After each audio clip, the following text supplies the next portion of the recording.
Okay, so even though I said yesterday would be my finale episode for whatever this Lachess semi middle of the road series where I'm just going back to 17, like the overall thing is I'm trying to get to 2000 at some point. And if I get to 2000 in both classical and rapid on here, then I'm allowed to reopen my chess.com account and use that to I guess I would have to make it again because I can't even find that it was deleted. But like normally it would show my profile still and that just oh, this account has been closed. But even that's not showing up anymore, so I might have to make it from scratch, or it might not even let me use the same name. I don't know what happened, but after you delete it so many times, like 3 strikes and you're out, where you can't disable it over and over and over like that. But yeah, we're gonna try to get back to 17, and I've been kind of obsessed with these tournament formats lately, where I would rather there be a rapid one that I could do so I could kill 2 birds with 1 stone, try to get back to 17 and rapid, obviously, but also be playing a tournament at the same time. I almost wanted to make that the format for chess, like where I can only do these tournaments. Like, but this is long as fuck. 4 hours, 6 hours. What is this madness, dude? Classical Swiss. Yeah, I can't do it though. I would love to do. I'm even begging for a tournament format. How did it go from not even being there to starting in 4 minutes like that? But no, I can't do it because if I lose a rated classical game, I have to delete my account because that's the one format that I have. If I hit like a 50 mark, I can't fall below the 100 mark. So I obviously hit 1650. I even got to 1700 plus in classical. And now I'm at like 1620. And if I lose one game because I haven't played in a while, because of the provisional boost that it gives you, right, I could lose over 20 rating in one game and be screwed. So yeah, yesterday's episode wasn't substantial enough for a finale for this, so all it means is I'll just take a little break because I want to do my other format, the permadeath first playthrough of Slitterhead, like as if a new game, right? I'm literally just waiting to see if a rapid one will start, but I don't know how the system works. They happen a lot more frequently than I thought. I always thought it was like, oh, it'll happen once a day, so I never looked for them. Hey, Medellin, how's it going? Pretty good. So what we have here is a situation where, yeah, this background almost makes me want to play Hearthstone too, which that's the one thing I actually said I would never stop playing until it goes offline, but I guess I just haven't, my schedule has been sort of different lately, so I haven't been doing it. But no, it's a case where, damn, I almost want to do this, but I don't trust myself to not lose, especially with how I've been playing. Yeah, I don't really have, I actually made one, the little Diablo Shush one myself, but I don't really have the means to do it right now.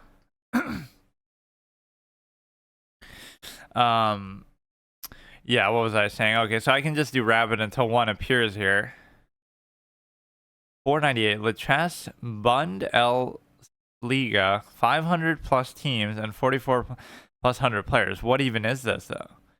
I mean, these ones are obviously not restricted to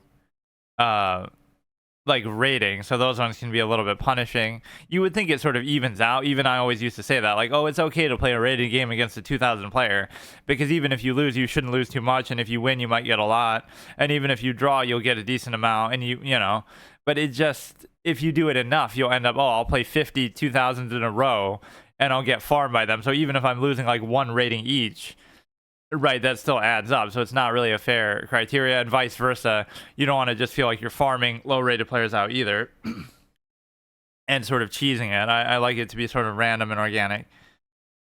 Yeah, I'll let you know. That's fine. All right, so I was really lazy with doing that in general. Like in 3 years of being back to streaming, I don't have a single emote.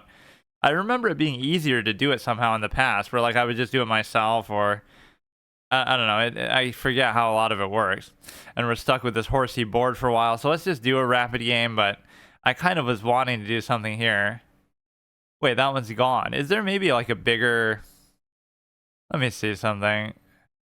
Yeah, maybe there's more than what appear on the... I'm assuming they all appear here, but maybe they don't. Or it'll even tell you. This is a pretty cool feature this site has, because... I don't know if they have this on chess.com or what, but it's pretty fun if you get into these. Okay, sure. Let me see. When is the next rapid one? Hourly rapid arena. But why can't you do this? Or it's already over 11. Something's bugged out with my time on here too. Like where it always says like it's an hour before what it actually is. I guess here it is accurate. Rapid arena. So I really have to wait that long? This is going to be 2 o'clock. I guess it's only an hour, so I'll just go farm some people till then. So I'll do a pretty long episode today because I want to get 17, and I fell off pretty hard from there. It starts in about an hour. But wait a second. See, it's not limited to a certain rating. So once again, you'll get farmed out like a clown that I am. What is happening? Or is there another one? Less than 2,000. Wait, oh no, this is about to start. Oh shit, I'm talking all this junk that I can't find one, but oh, this should work. Less than 2,000. I have to still change my art and stuff in the process. So that's pretty cool. So maybe there is always a tournament going on. So maybe I'll just exclusively play tournaments from now on. Whatever format I want to do, I'll just do it. And we get this little sexy New York piece set. So bro is a 1620. Oh, wow. I fell harder than I thought, though. Oh, this could take longer than I thought. Just means we have to win every game, and it'll take all day. Yeah, let me actually try to play a little more seriously than I typically do, and it shouldn't be possible to beat me. It's only possible to draw me, as I always show in my style of play. Pink Flamingo certified technique that I invented myself. Can you actually move the rook and do it that way? I've never actually done it like that. Like, instead of moving the king to where you want a castle, move the rook to where you want a castle. So you can do this, but the problem is what it does is it creates like an extra buffer move, right? So now if they cover this, I can't move the knight. So like, you're better off doing it like this, I guess. And then you can move the knight even here, which I know is not good, but you always have to make like some weird knight move like out in the middle of nowhere like this. I guess, you know what, it works here though, as much as I'm questioning it already. Why isn't that thing showing up? Not that I don't want to get sniped, but so he still doesn't do it, which maybe this is a little bit greedy, but there's no need to make this move, but you could put it here now because there's nothing that can threaten it out like a pawn. That's one of my pet peeves. I hate when knights just get pushed around by pawns so much, round and around and around. What's going on with my thing though? I want to get sniped because that's part of my hard mode format that I can. Well, whatever. Well, probably it'll start in the next game. You take there. They could take back with either the knight or the pawn. So none of that really did anything for me. You could put it here. You definitely have to move it. Sometimes I just play like so impatient. That's really dumb because what happens is, you know, it's not about your ability. It's like, oh, you just want to get it over with. And so you make obvious mistakes that you could easily see. Like, even here, I'm not playing super patiently, but we'll see what happens. How long would it take me? Even if I win every game, and every game gives me an average of, like, let's say 6 rating, right? Which is pretty accurate. It's at least 10 games. I have to win 10 games. Which isn't actually that bad, but I mean, there's a lot of back and forth. You'll get a draw, you'll get a loss, and that'll set you back a game. Like, come on. It's just so slow, bro. But the real lesson is you got to take it more seriously because what I do is I was at 1680 like not too long ago, probably like a week ago, and I was, you know, making a good push, and then I fell fell all the way back down to here. So it's obviously an approach thing here. You should be able to do this even with whatever pin kind of shenanigans you think is going to happen, right? Because you're in a situation where I think you can do it, because if you take, I take, even if you do something cheeky, it doesn't matter. It doesn't matter because you already take, you attack the queen, oh no, but so what? Because you can just move it, right? There's nothing to worry about. Now, I don't want to block the dark square bishop itself from getting out. I kind of like this idea. You're sort of pinning into the queen, even though it's not a big deal. You do have to worry about this one diagonal a little bit, so you may want to go here with the knight. He just makes simple, safe kind of moves. I like that as my sort of brand and style of play too, because what happens is you're able to... now he's going to do something cheeky with the dark square bishop itself, but the reason why that's okay, now you're going to do a very obvious, predictable move like that. So that was kind of a pointless thing to even do. Greetings, Earthlings. You know, that knight can do whatever it wants, but what you realize with some of these moves is there's nothing actually consequential for it to do at all. So I want to develop, but this thing is a problem. The thing is that you almost will have to go back here because there's no adequate cover for the thing. Right, that'll be what the problem is. You'll go here, here, here, or something, and then you'll end up taking the rook because there's no other adequate cover for it. So this puts the queen in an undesirable spot.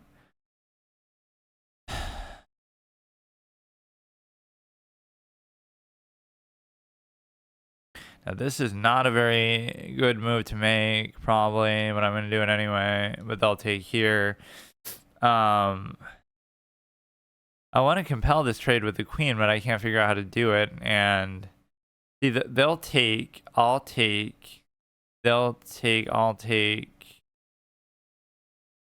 I guess it's fine. They'll take, I'll take, they'll take, I'll take. They could unleash, but they can't immediately take, as far as I can tell.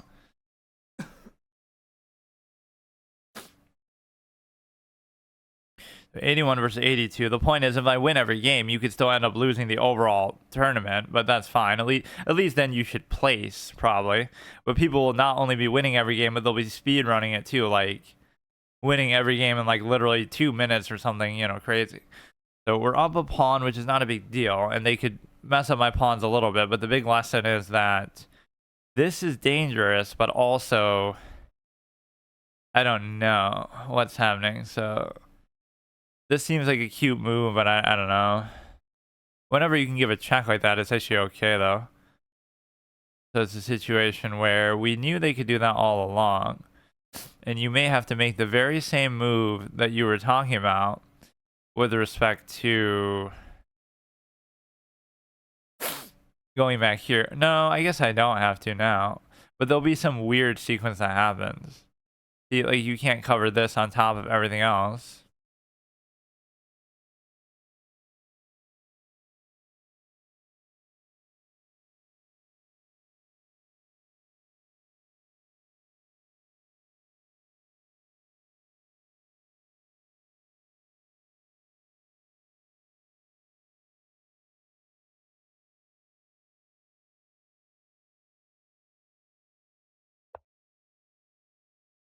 Okay, let's just try to take it serious. I don't know what's exactly happening. See, sometimes I try to do these novel, creative type things, which you don't need to do, where it's just kind of like stupid. You don't have to do anything. But, you know, this is sort of a failure to develop because it's just nothing's really happening, but I'm failing to be comfortable with the connected rooks and all this kind of stuff. So this is like the deck of cards domino effect. Like, we're not playing chess, we're playing dominoes, where there'll be some take here that leads to them taking there potentially for free or whatever, and it's like that's exactly what the problem could turn into. That was not a very good move by them because whatever threat they could have posed there is out the window because now, you know what I mean, like, they just let it go. So that was the best case scenario they could have done, where any concern I might have had is alleviated now. That's the thing about sniping me too, is like, I'll tell you what I think. Like, if somebody was sniping me, I'm saying exactly, you totally shouldn't have done that trade. And even before he did it, I was saying that. Like, I'm very upfront about my preferences. That doesn't mean it's objectively good or not, but there is like I don't like leaving stuff hanging like that in the balance, right? Where this is uncovered technically, so you'll take this first. Then if I take this, then you'll take this for free. I could have still taken that first, but like, this is what you got to think like in chess. You got to be weary of those kind of positions. You can just tell that they're very dangerous. Now that I wasn't thinking about at all, honestly. And I mean, I knew it, but I let it happen anyway. So now this is problematic for a variety of reasons. And the reason why is because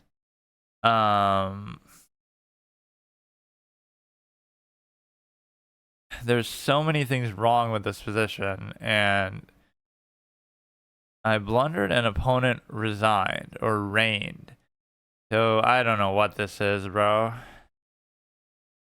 Like, can't you just trade? Like, why can't you just fucking trade, bro?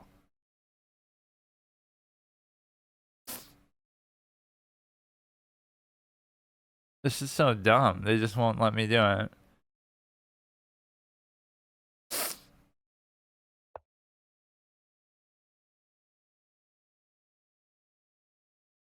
They can't take the bishop, they can't take the pawn, they can't take the rook or do anything. They can set up for something with this later, but I'm trying to put pressure. You can always escape from stuff by just either giving a check or attacking the queen, because that's what I call like a cheeky threat, where you know it's not going to do anything or not going to succeed, but you just do it to kind of throw them off or buy a turn or, you know, whatever. So here you have a situation of like a sneaky kind of play here. But you could go back as long as I don't move the knight. So what you have is just this failure to develop is mind-boggling. If I move this here, like, oh, I'm gonna mate, even though it's not gonna mate. The reality is that you go down and then I mated. So I need the knight there, and the reason why I need the knight there is because otherwise you're screwed.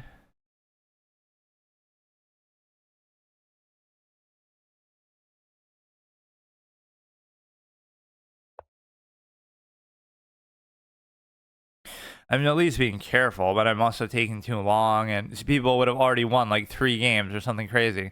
Like, there is a BM salty element to that in a tournament. Never resign because you're wasting your opponent's time. So even if they win every game, they're not going to win the tournament because, oh, they had to sit there for 10 minutes going through the end game, even though they know they're going to win, right? It's sort of a salty way to stop them from getting the adequate number of wins in time. So you can have 100% win rate, but oh no, you got trolled. Ice Cream Man is here. Ding chilling. People really love that meme. It's one of those things that gets overused. One of the interviewers actually gave him ice cream as like a reward for not even for winning, but for drawing. +7. I love these comments. Like, this is just a universal chat room for the thing. Like, everybody is you know what I mean? Like, they're just doing everything without any context to it. I have no idea what's happening. They're going to win something there, which I almost don't even care about right now. I would almost welcome it because of how stupid this is with the development. Like,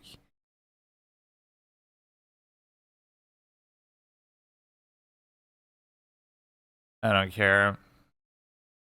You do get sort of fed up with positions after a while, and part of the reason for that is the simple fact that, oh, what it could be is almost like you go here, then I go here, then you go there. Is that really what they were thinking? Let's just make a lazy move and try to do this because I just want to fucking trade. And is there not a way for them to avoid doing this or what?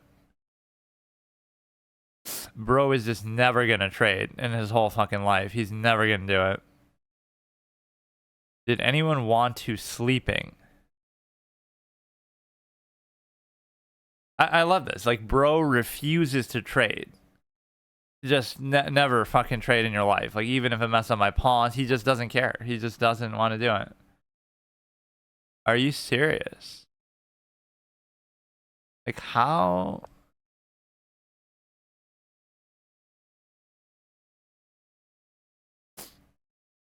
I don't care. You know, you can kind of beat somebody through attrition in this way. That I often do that too. Like, it's just so annoying. Like, he's putting up a good fight, I guess, but it just goes on and on. Like, I don't even care about necessarily winning or doing something crazy. Just like, I don't know. I couldn't even properly develop here.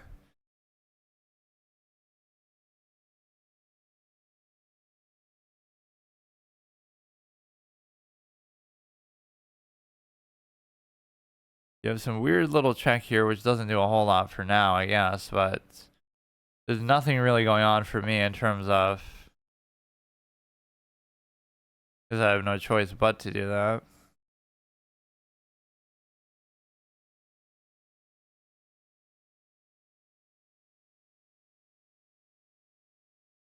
You're almost forced to trade the queen because you're gonna get maybe trapped otherwise, but he just doesn't care. He literally just doesn't give a shit, dude. He's like Hikaru. So what does that do now? He could give some sort of cheeky check. He could go underneath there with the queen. Like he just won't. Like I just give up. When you're this resilient at just not even whether winning or losing, just you refuse to simply trade a fucking piece for seemingly no reason at all. Like I don't know if it's even good for them or not, but it's just like I don't care.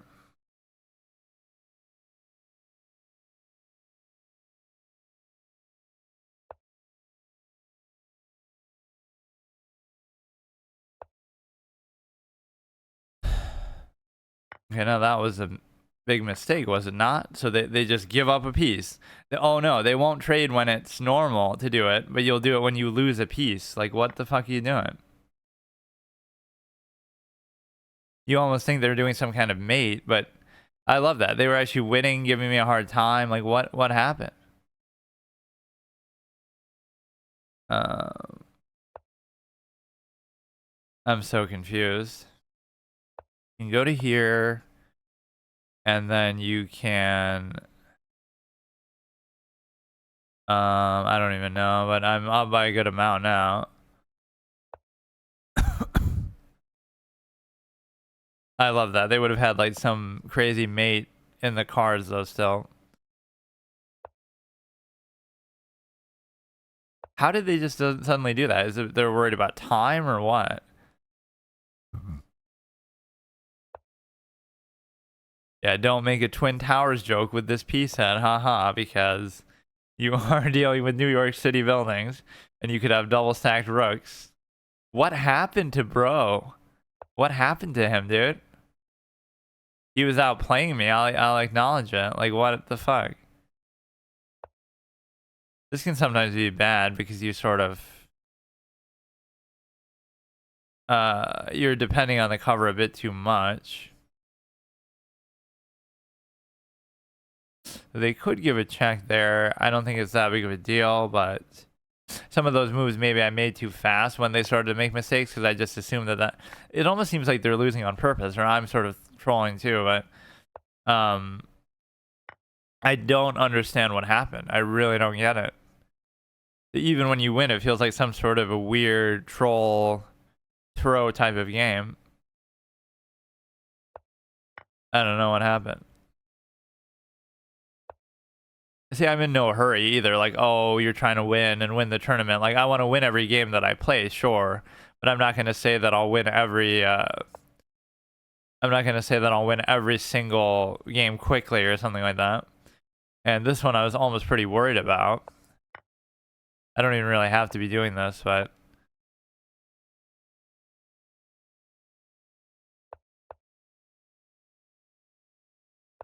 I don't get it. Like, who am I playing against? Why would they play like this, and how would they play so well? That kind of shows you, like, when people seem to play well, they don't even necessarily know what they're doing, right? They're just like,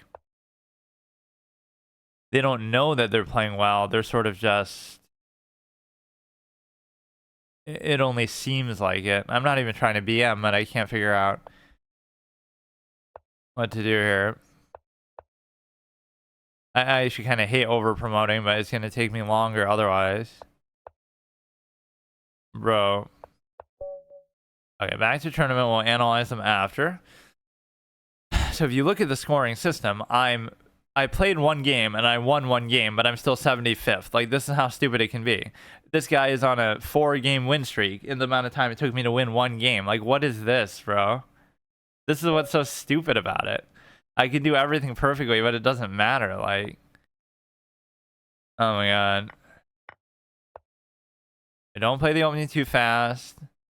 And don't get too cocky when you think they make a mistake, too, because bro is 1700 and doesn't know this basic opening line that even a clown like me who never studies openings knows. Like,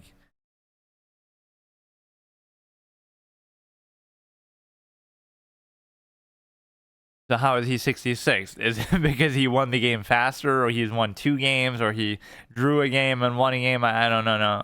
It's amazing. Like, I only had time to play one game, maybe because it took me too long to win it. That's the objectively incorrect move, because Whatever, bro. Something stupid can happen though as a result, right? It's not always about right or wrong. It's about whether you know what to do with it or not. I'd be willing to do this rather than the pin situation. Like, normally I would do this, but it seems like he can somehow attack it with the queen in a way that I don't like. Or even like this now with the queen cover. Oh, but I guess he couldn't do that. This is the correct move, obviously, but I don't know exactly what happens with it. You give it check, but you can't give it check. You would take, I would take. I don't know. I'm fine with that as a general thing. What's his castle? If they take, I take. They can't take back. I was gonna almost do this, but then you have to be careful because they could just let me take and then take. Let's not fall into some development trap here because you have to double check what you're doing a little bit. So it's not pinning to anything. It just creates an. Oh, okay. All right. All right. Now the whole game could come down to that, dude. It's not about whether you can see or whether you know that. It's about whether you take the time to really look for it. But one thing I'll tell you right now, this is how I would used to play as a kid.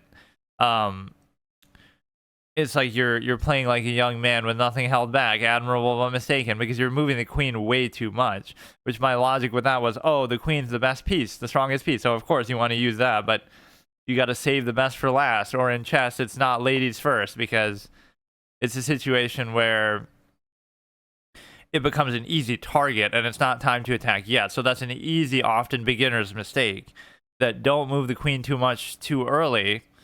And the reason why is because of the simple fact that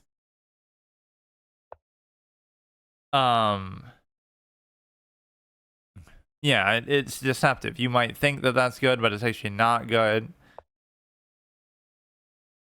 I messed up with one pawn there that was pretty easy to see, actually, come to think of it. Okay, dude. No way. Um,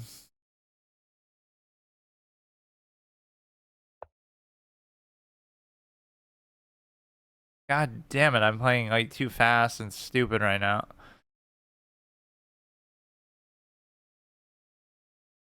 Fucking man. I hate this whole thing. Like, you know what, it makes you realize you don't really enjoy the game enough to play it. So why do you force yourself? That's just the reality. Or I'd have to get fully immersed and let me play classical all day, every day, and that's the amount of time commitment you have to make. But it's just not, because you're not really trying. That's the thing. It's not about your ability. It's like you're not really doing anything. You could kind of give him a little headache here with respect to, I don't know what's happening.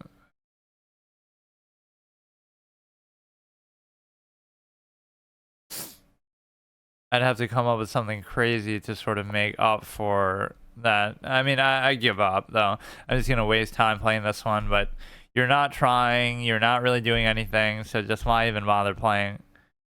It's so stupid. It's such basic, simple positions that nothing is happening. So you can say that with most wins in chess, period, in general. It's like, oh, it's less to do with what you're doing than what your opponent's doing. Like, oh, they just made an obvious mistake that they easily could have seen if they really just took the time. And that is true even to an extent at a higher level, but then it starts to become obviously a little more extreme. There could be a lot of back and forth BS that goes on here where you just incessantly troll them with some, you know, just literally do it like this. I don't know. You may even be able to trap it, or I don't know what's happening.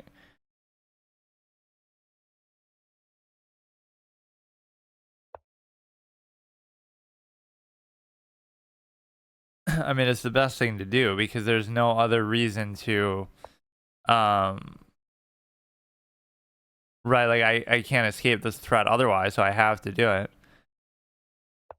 unless I trap their queen, which almost it seems like I might vaguely be able to do here.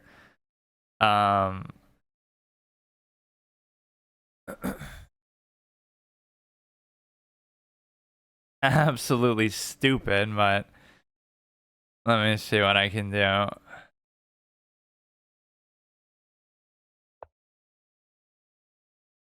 Now you can go here.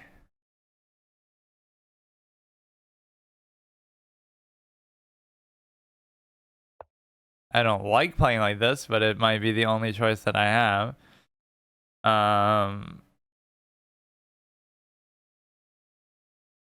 Look at this. Look at this is how you play chess. This is literally be an incessant, annoying piece of shit, and just holy shit, dude, I'm doing it the right way. Now you could maybe do this, and the reason why you could do it is because of the simple fact. No, but they wouldn't be able to take the rook, but they would be able to take the knight.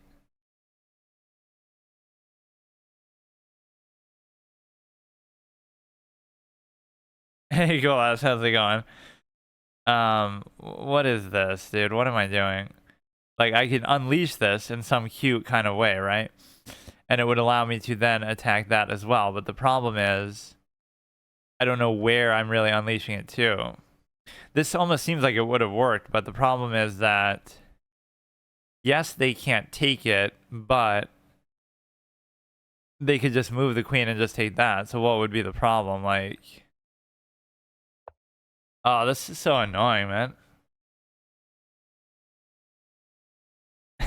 I just refuse to let this happen.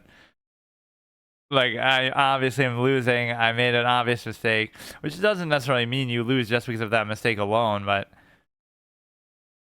look at how irritating this is. Like, I love what this represents. Like, I have a sense of honor that I wouldn't want to play like this, but oh, I'm going to anyway because it's just dumb. This is like a salty gambit where you're just unwilling to admit that you made a mistake or something. So they could take that then. I could just settle for doing it like for a pawn and maybe something good would still come out of it. If I like sack it, take, or not really though. I think for once I can't attack it now. Or I could, but then I lose the knight. As usual, the knight ruins everything. How is this possible? Or maybe it's not quite what I think it is. Oh, I don't know.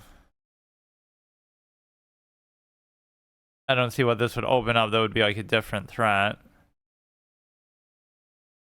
I would take, they would take. I'm going to do it anyway. I give up. I mean, it's just so stupid. Something easily preventable. I'm just not paying attention.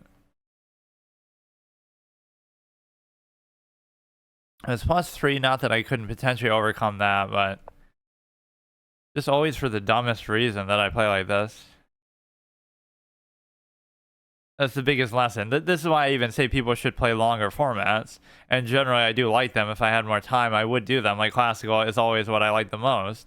Although people say online people cheat and whatever, so therefore don't play it. But not that you couldn't cheat in rapid, or you could even cheat in bullet, I'm sure, but it just makes it harder. But what it means is, then it's like, okay, if you don't pay attention there and whatever, then it's, well, it's always your fault. But it especially feels like your fault because. But yeah, this guy deserves to get punished like this because he is moving with the queen so much. Right, where I even was saying that from the beginning. Whoops. Look at how much he moved his queen in the opening. Where you just don't really play like that. It's just not a good thing to do. Right, you look how many queen moves. Like, no good player ever does that. But of course, he's not playing against a good player, so he can get away with it.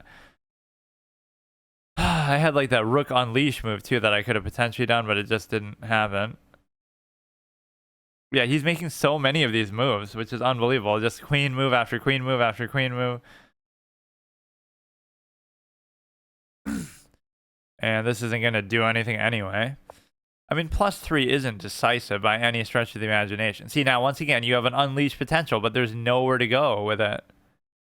Or, in fact, it doesn't even work because it doesn't even have a cover, so that wasn't even a very good move.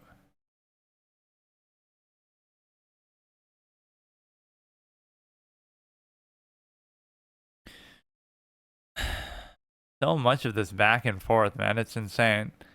And it's very hard to trap the queen for whatever reason, or maybe I had a chance to and I just missed it. It's very hard to overcome even minor things like this because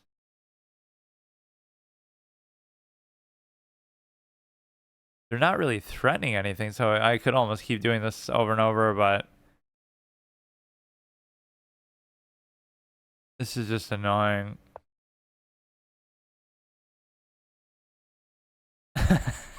You could say it's partly their fault for playing like this with the queen that opens up all these attacking opportunities for it, but it's not really all that special. You would think I'd be able to take advantage of like some sort of a, I should be able to attack them myself or something, but it just doesn't happen. Oh, I did that kind of too quickly, but that seems like, oh, you're really doing something, but you're not, because once again, I can't take the knight because it's still just a trait.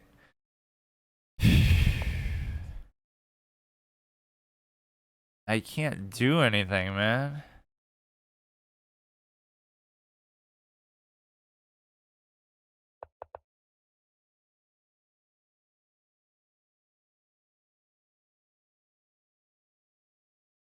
I don't know.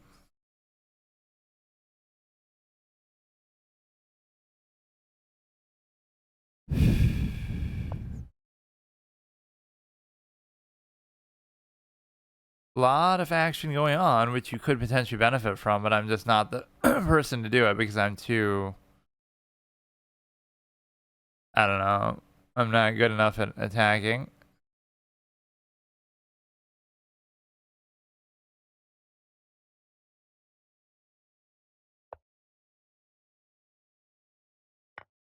Oh, forget it, man. Okay, you can have it. Now, was that all because of one pawn that I blundered? Not really, though, because it was more like the actual, I blundered my bishop, too, for no reason at all. Just, not paying attention. Whatever, but this is my last day, so if I'm going to play it like this, then this is how it'll end. That's fine. For now. Like, I'm fine with it.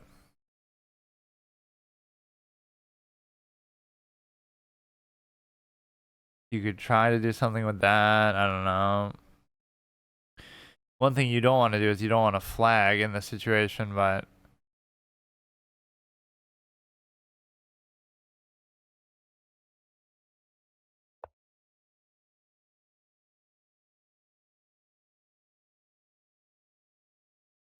we lose this beautiful piece set too, for what it's worth.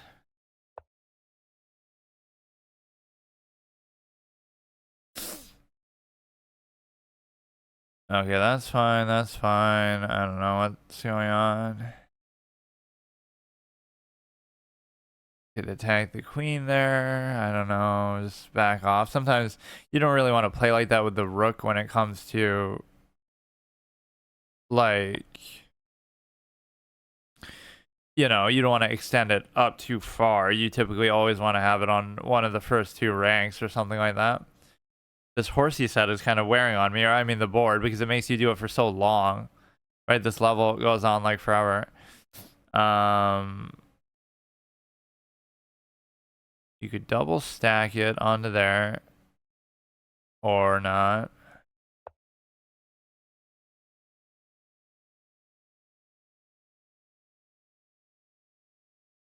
I mean, they played in a very limited way because they just,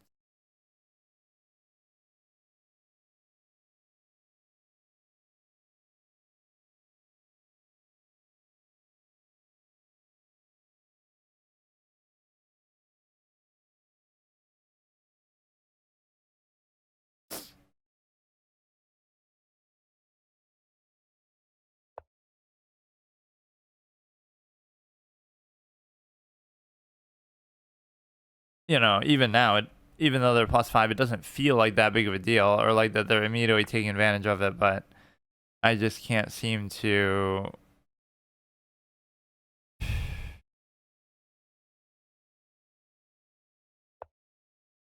I can't seem to do anything myself either.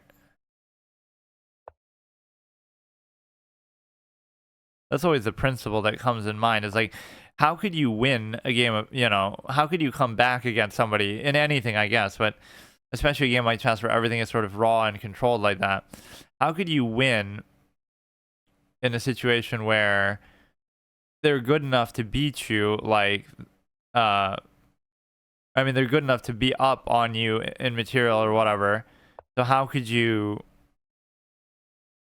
you're already down in an even position. So how could you come back and win or beat them? They have to get overconfident or something because they were good enough to beat you when it was even. So how could they not be good enough to take advantage of that advantage and beat you now, right after the fact? So that already shows you something right there.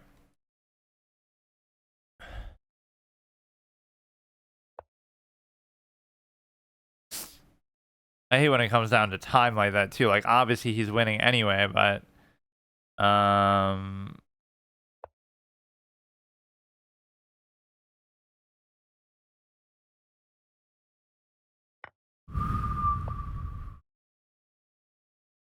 that was a pretty pitiful game, and I think maybe we'll be able to play one more, or maybe sometimes it lets you join one like at the very end, but you know, if you take the full time in the two games, what happens is wow, I shouldn't even have bothered doing this. Yesterday's session was enough, bro. There is a sense of that too. Like I don't believe in like really crazy comebacks and stuff. Like if you're gonna play stupidly, then why even bother? It's not like, oh, maybe I should have played better after that, and then, well, I mean, it wasn't the pawn that was the issue. It was the bishop itself, right? That was where the problem came. You'd have some vague stalemate possibility here too if I just didn't have all these pawns.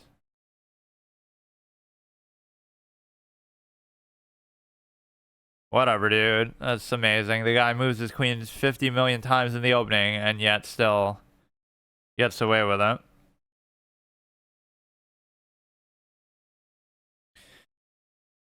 Okay, bro. Take as long as you want, bro. Go ahead, flag if you want.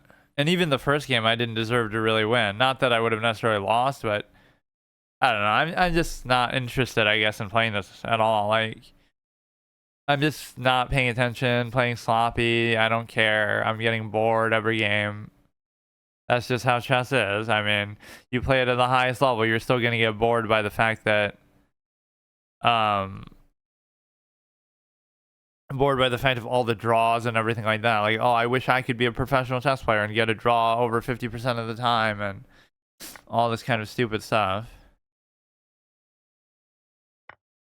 He did actually disconnect for a second there, but let's see what we got here.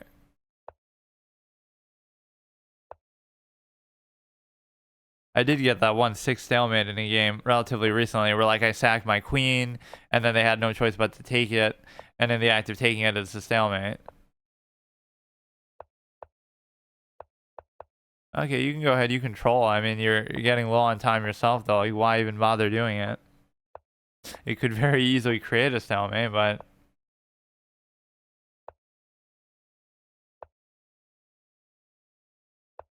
that is the karma for the bad karma for over promoting is you get a stalemate. Even though I just over promoted in the last game. It's like when you clearly have enough material to win, but you just do it anyway, but it makes it easier and saves you time potentially. Or he does actually do a stalemate. Like, am I getting trolled by much better players? Or like, why are people doing this? Is it because I'm streaming so they find it? Wait, why is it showing that? Does it show like the highest rated player who's streaming, or what? It was showing me before, not that it really matters, but who is that guy? It should show everybody who is doing it though. Who is this guy?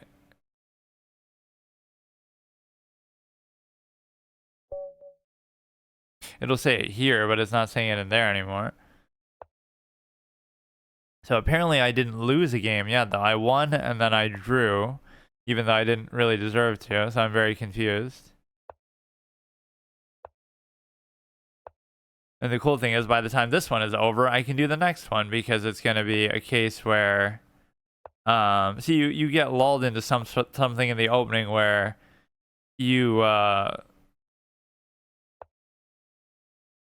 you know, you'll make a mistake because you just kind of take it for granted or something. So I'm actually higher rated or higher ranked than this guy, even though he's 1900. So this we can't do. This we can easily do.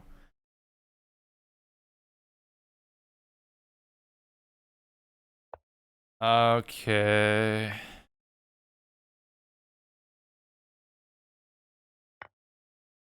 Oh, come on, man. Come on.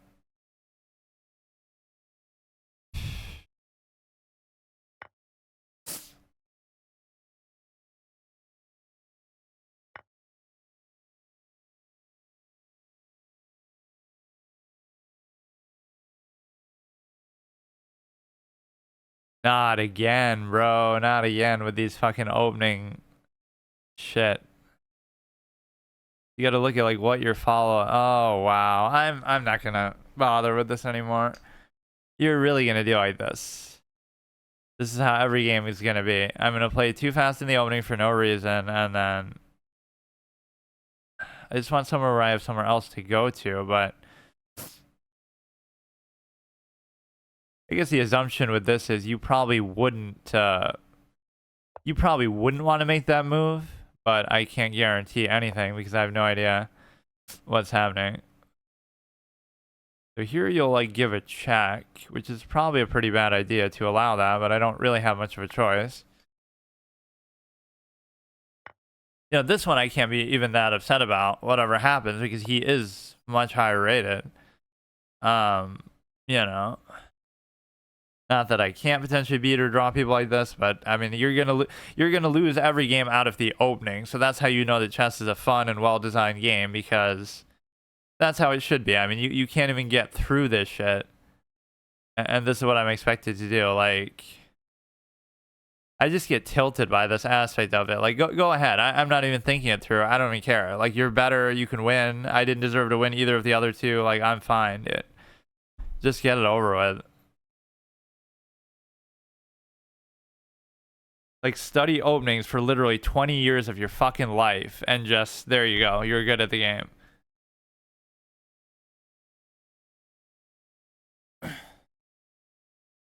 But no, that's weird. Why did they hijack my streaming thing in terms of the main lobby? Not saying it should only show me, but it should show somebody. Or maybe somebody who has the most viewers, or somebody who's the biggest, highest rated player, whatever the case may be. I like how easy this site makes to actually do that, though, because it's not like you have to be a titled player or a big streamer or anything. It's pretty good about it.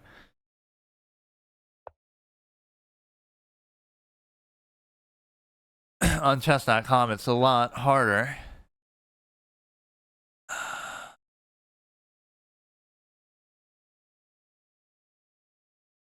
I didn't blundered. Looks like you blundered your spelling, at least.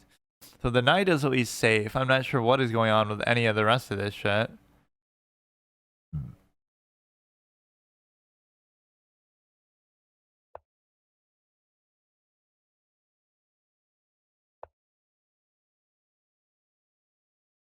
I at least got through the opening adequately to the point where I'm satisfied with it. This also gives you a bigger incentive to trade stuff. And the reason why it does that is because you're able to realize that he's better than me anyway, so he's probably going to make better use of his material than I would make of mine. So, especially since I'm more defensive, nor slipped mouse.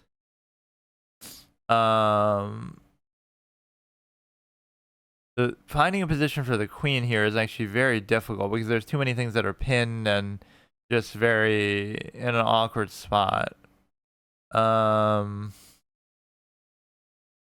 I don't like this move at all. In fact, I can't even do it. So I may just move here. I'm not happy with it, but there's nothing I can do.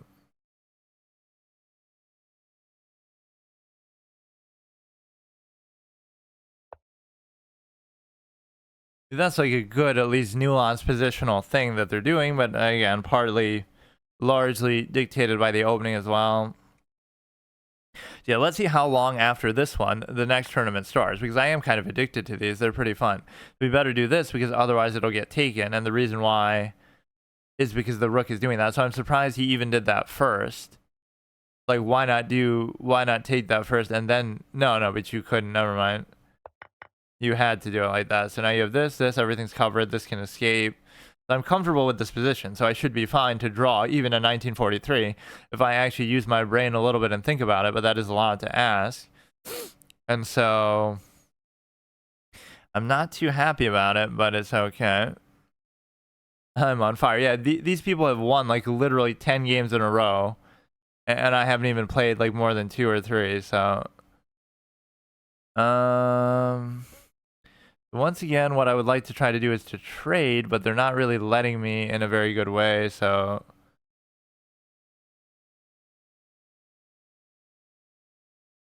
I'm not sure what that move is all about.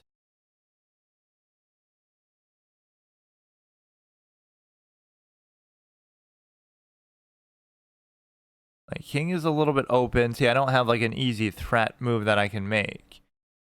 And so the problem with that is the simple fact I have no plan, I have no idea, I have nothing. Just completely at a loss here. One of these knights could maybe do something, but they can't. This is one of my weakness sort of moments, is where you get, you know, just you get yourself in a position where I don't have an offer of a trade, I don't have anything I can attack, I don't have anything at all, so it's just it becomes a big problem. So now they'll go here, take, or that would even be too much because of the fact that I might have to bring that back. Then they could go there anyway. Is there something I'm missing or what? How can the knights be so thoroughly useless all the time? It's really quite a marvel.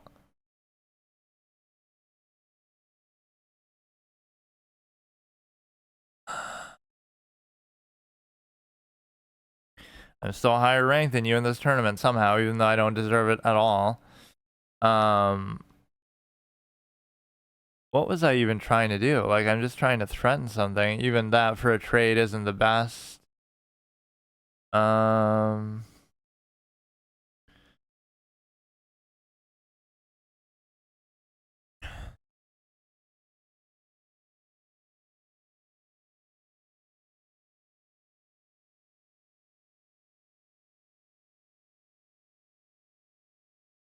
It'll be something dumb like a sack play where they get to take, then check. I don't know. Let's go here for a second.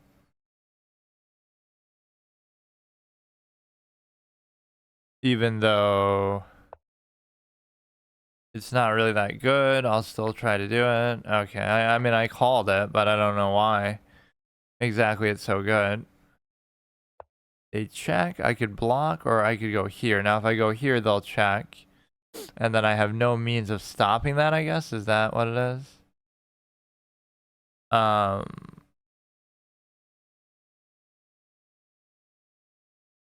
This is actually legitimate if you had, I guess, one extra cover. They would take, they would take, I would take, they would take. Oh, I don't know.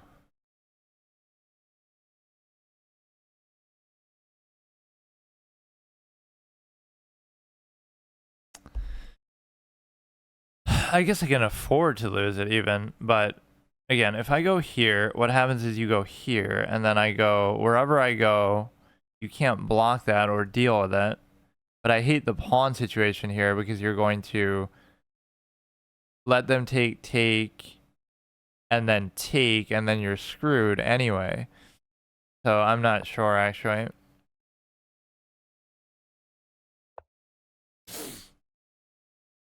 Like whatever result. Oh, I can't even move that one though. You might be better off doing this because, like I said, I can afford a certain amount of material loss here.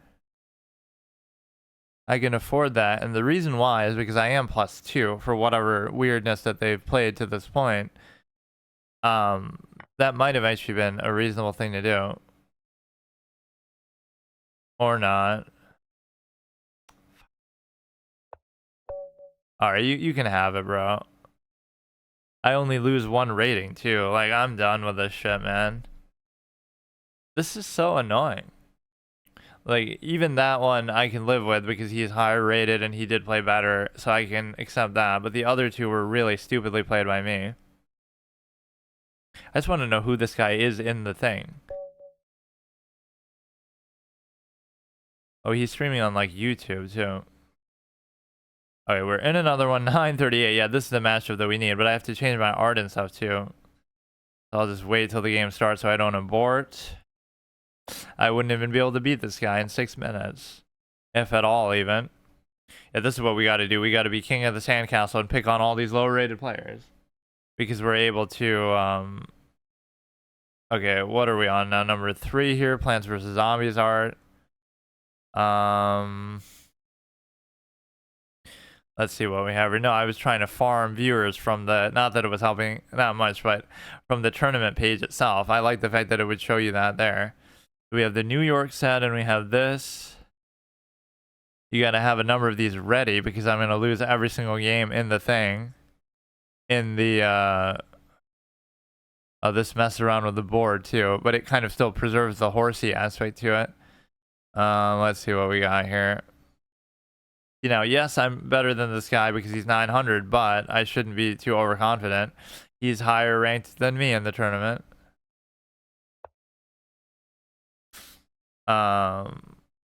Go here. Go here. Yeah, I gotta play the openings a bit more carefully because I keep doing the same thing where I just mess up in terms of the actual, just playing it too fast and everything like that.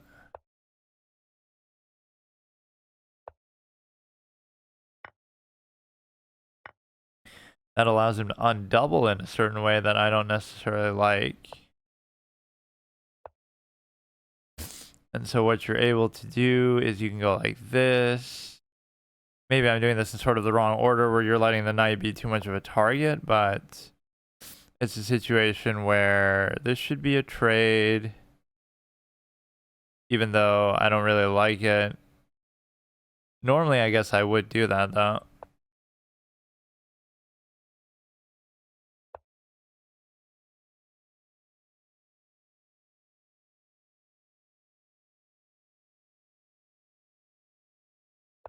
This is okay. I don't see anything crazy they can do. I do all this to set up the V-shaped structure of the pawns that I like so much, but then it doesn't end up doing anything for me. Like, oh no, now it says both. That's so weird. Maybe maybe it only shows it when you're in a game. I get it. Bro is 900. Bro. Okay. Bro is 900 and he's sacking pieces. Like, what is this, bro? What is this?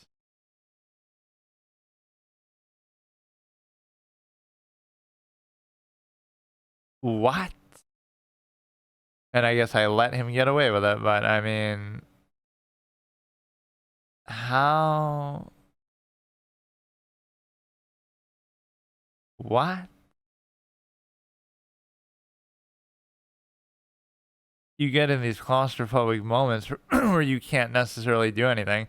Then again, he doesn't have a lot of material on hand to be able to do this either. This would be the one killer move, but I can still take back. That would be unfortunate as well. You could theoretically do this, but then this is what I can't deal with, so.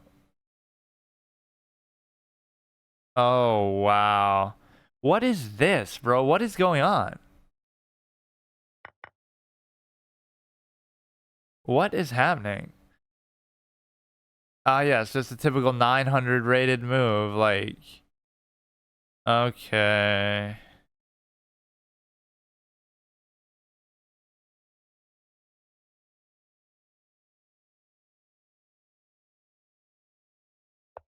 I don't understand. I give up.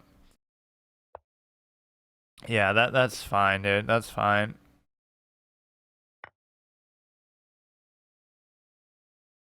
Hmm.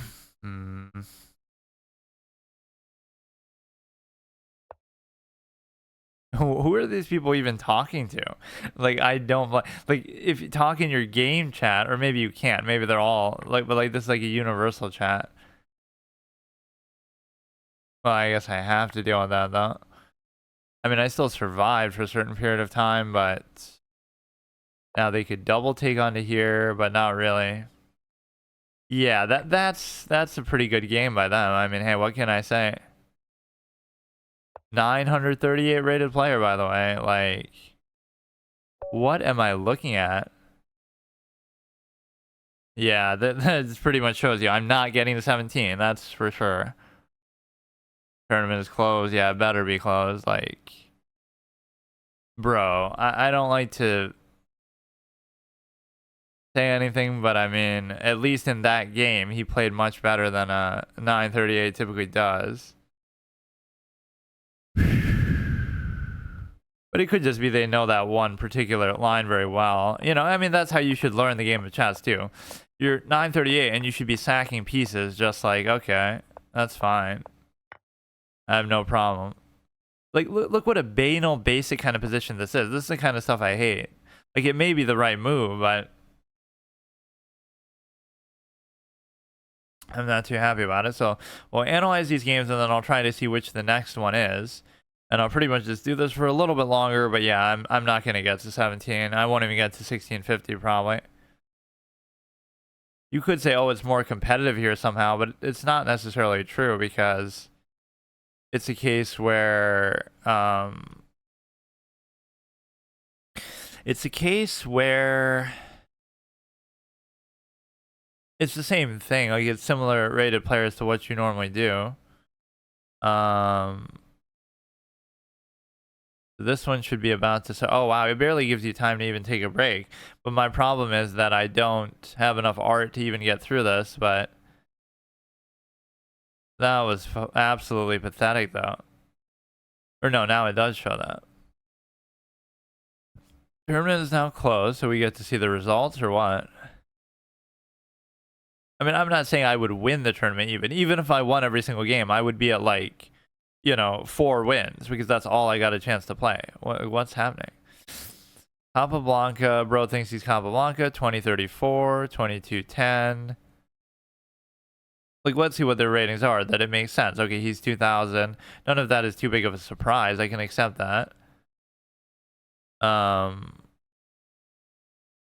so let's try to join the other one, which it gives you very little time then if you're going to do this. I have to change my art again. I have to, where is it? You go here. Damn it, it's too much like on the nose. You could do this all day though, couldn't you? Like, oh, but it's not. Is there another one that's like under 2000 or something? Less than 1300. I'd be better off than that. Less than 1500. But this one will still be going on then. Maybe I should just wait. Or no, wait. Would that even be less than 1500? It's got to be less than 1700 is the perfect one because it's right on the nose of where I am. All right, fine. I'll do it. The real lesson is like the fact that I don't know, just take a little bit longer in the opening and stuff because you can see how tilted I get. Like, it doesn't matter, but it's like, don't be making mistakes like that at least, right? I'm not saying I'm an opening expert or anything like that. So we'll do this one and then, I don't know, this is pretty fun. Like, I could just play these all day. I do like the idea of doing that, or like whatever, to whatever extent. 9, To whatever extent I play chess. 7, This could be a new format, like just make a point to try to play that way. We got to go from the newspaper to the next one, which is going to be, let me guess, I'll get match against a 2000 player, which wouldn't even be a surprise because that's exactly what we expect to see here. Okay, they at least start off on a fair note. And then I lose to a 900, which is just completely amazing. I mean, I don't know. He just knows that line, and he just, whatever. Where was I at? New York City newspaper ocean, which I feel like I've used that a number of times. Oh, so all these little city piece sets come together. All right, let's see what we can do here. Oh, this is long, though. What is this? 2 hours? Okay. That might actually give me some chance to... No, but people will still be speedrunning through the whole time. Okay, maybe I should just do this one and end off with that, but I won't have enough art to even do this, and they don't give you enough of a break time. I guess I could do it in the middle of a game, but the assumption is I should be winning every game anyway, so... Or I should just have to quit when I run out, which I only have like one more.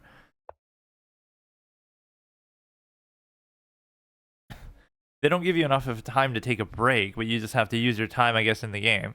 I am sleeping. Why does everybody keep saying that? Somebody said that in the other chat too. Playing so well, losing rating every day. Yeah, the pain of being a 2000, but that's where you... Oh, wow. How many games was that? 65,000 games. This is where Blitz and stuff is so bad for the game. If you spent that much time on Rapid and Classical, you'd actually be better at chess, because those formats are actually instructive, unlike Blitz and Bullet. Not that you need my advice, but I hate that sort of corrupting of the game.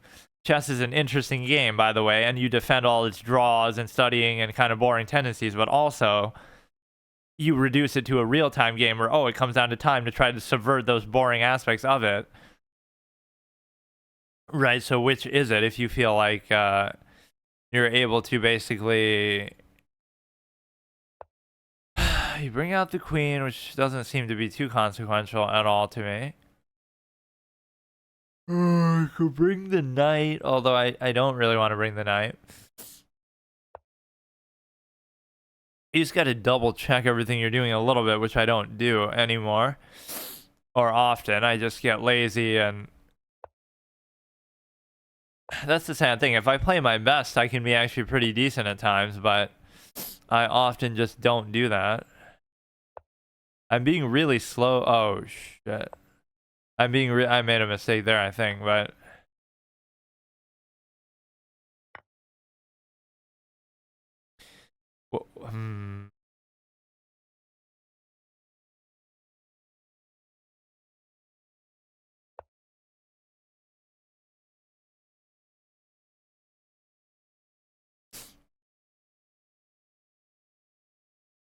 You always know the red flag of bad moves or potential liabilities is always the knight. I guess you can always pause and take a break, but now I feel obligated to play for the whole 2 hours, but... I've already made some basic mistake in my development where the knight just shouldn't be there or something.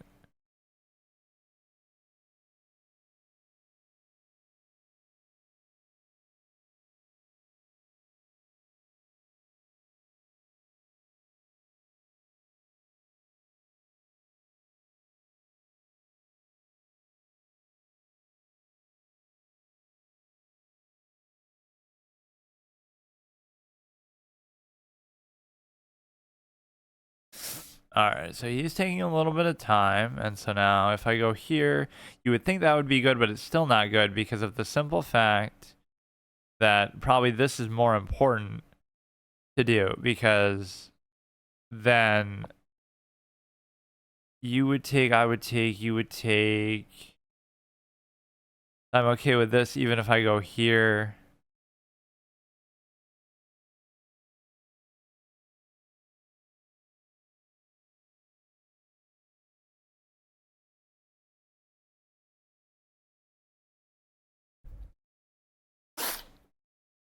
Yeah, I should just talk less and live up to my name of the quiet gamer, just in the sense that either it could distract me, which I don't ever really say that or use that as an excuse, but...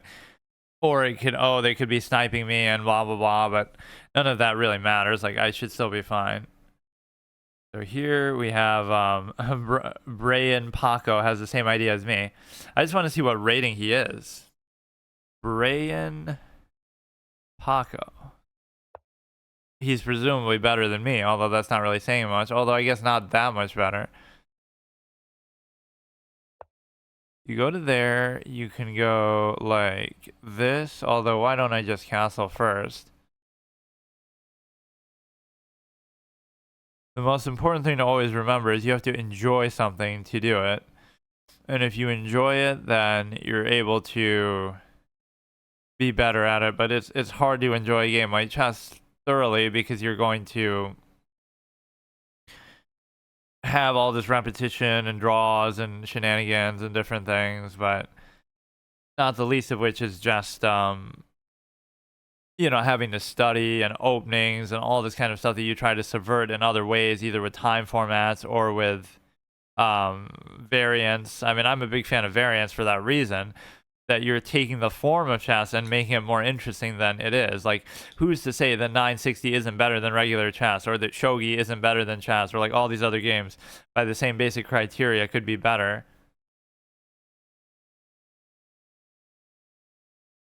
Because people extol the virtue of, oh, how complicated chess is, but that doesn't mean that it's actually that there aren't other games that are more complicated out there. And in fact, that's the whole fallacy of the measurable aspect, is the fact that the fact that you can measure how many positions chess has means that it's actually simpler than other games like real-time games where you couldn't possibly measure how many positions they have.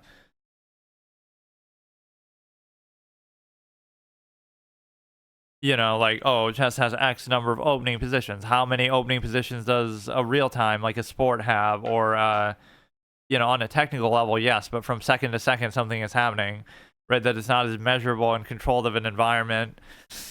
Any sort of real-time game, Counter-Strike, League of Legends, it might seem stupid, but opening theory would be the equivalent of like, oh, the shop in League of Legends. So you have an item build and stuff like that. They get metagame to death. But then after that, all the movements from second to second are variable. Whereas in chess, they're not. There is no variable aside from the fixed. I don't know. It makes a controlled environment, which is of value in some ways, but it also makes a problem because it's limited in scope. So I like the fact that he's taking so long and not really doing anything crazy as a result. See, this is what I expect from a 1600, like just normal play. He's a bit slow. He's not terrible, but he's not great so far. It's just okay. When a 900 beats me like that, like I can accept it. I just don't understand it, so that's fine. Just a basic, simple line that I guess everybody should know in the history of the game, and it's just whatever. And again, if I'm taking enough time to really think about it, which I often don't do, then I should be able to see it myself, but... Okay, so what I would typically do here is maybe go like this and then raise the pawn there.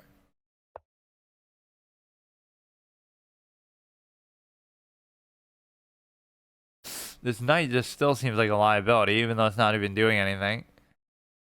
You can raise this, try to attack to there. We can move this. Could move this just so this is a clear open diagonal. If you go here, I take... I don't really see what that even does.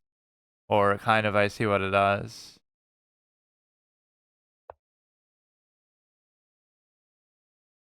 Okay, that's fine. Or, okay, fine, but that's relatively minor. Let me try to just do this.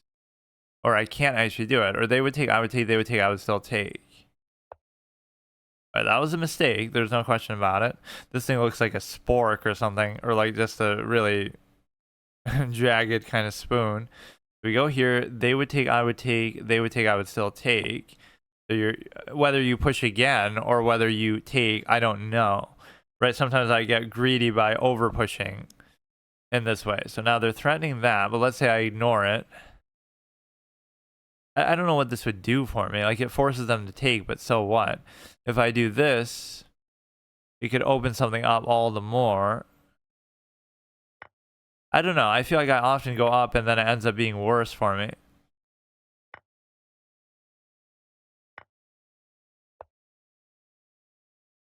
This opened up something of some consequence here, no question about it. And so what you have is a situation where I could go for this, go for this. Shouldn't this be a mate? you're checking. Yeah, it's mate. Forget about the thing. I check. You can't go there. You go there, and then I just go there. It's mate. You can't do anything. Or I guess what you could do is maybe move the knight. Or no, but you can't. You can't even do it because.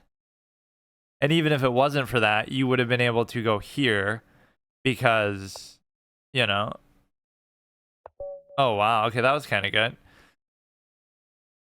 So with that good win, even though he wasted a bit of my time, I'm 39th. So I'm not too far behind. If you were to, you know why you might do well in this one actually is because a lot of people might just quit out and leave by the time you do this. Like Iron Jack, we got the battle of the streamers. Let's see if we get a matchup against one of them. This is pretty fun. Yeah, I never did these tournaments before. It's basically the same thing. I'm still going to get clowned by people at or below my rating just because I'm a clown in general, but it creates more structure to it. The only thing I don't like is how much pressure you're under, like, to play one game after another. Like, I need a break sometimes, but whatever. It's fine. You might say, oh, it simulates like a real-life tournament setting, but it doesn't because I'm pretty sure you don't play one game after another well, maybe in some cases, but you normally would probably get somewhat of a break, or you wouldn't be expected to play so many games in a short period of time. We developed the knight, but then you're not going to be playing at your best, right? At some point, you'll get fatigued and just fed up and burnt out. I'm happy with the little V shape that we create. We go here. Nobody's ever really refuted the V shape in terms of, you know, that's not why I end up losing. It's just more like, oh, it's a backwards pawn, so then it's something happens later with it, but I don't know, it's not the fault of that. If I go here, they would take, I would take, they would take, I would still take. So technically it's okay to do that, but then this move is a little bit odd. And also you wouldn't want them to do that, so maybe I should just do this first. Let's see how many games they've played. I always like to make fun of people who played thousands and thousands of games, but I guess not him. Or I guess, once again, you're denigrating the game by playing Bullet or Blitz, which don't really represent the game adequately enough. And we go here, or I could take with a pawn. I mean, it could end up being the same thing because they'll just take and force me to take with the pawn, or maybe not. Maybe this is better because now I can keep my pawns intact, assuming that that's what I want. But then this move is deadly because now you would be attacking into a double attack on there. Then I would back off. Then you would take. No, it's okay, but it's the sort of thing you probably shouldn't do. But I'll do it anyway because I'm a clown. Like, you just shouldn't put yourself in that position because something could go wrong with it in terms of you know, where like I'll basically identify a problem and then I'll still let it happen. So the most logical thing to do here is just to move the stupid knight, because that's always the common denominator that I always point to is the liability in the game of chess is always going to be the knight. It's always just the odd one out. It's always just a liability, right? Everything like that. So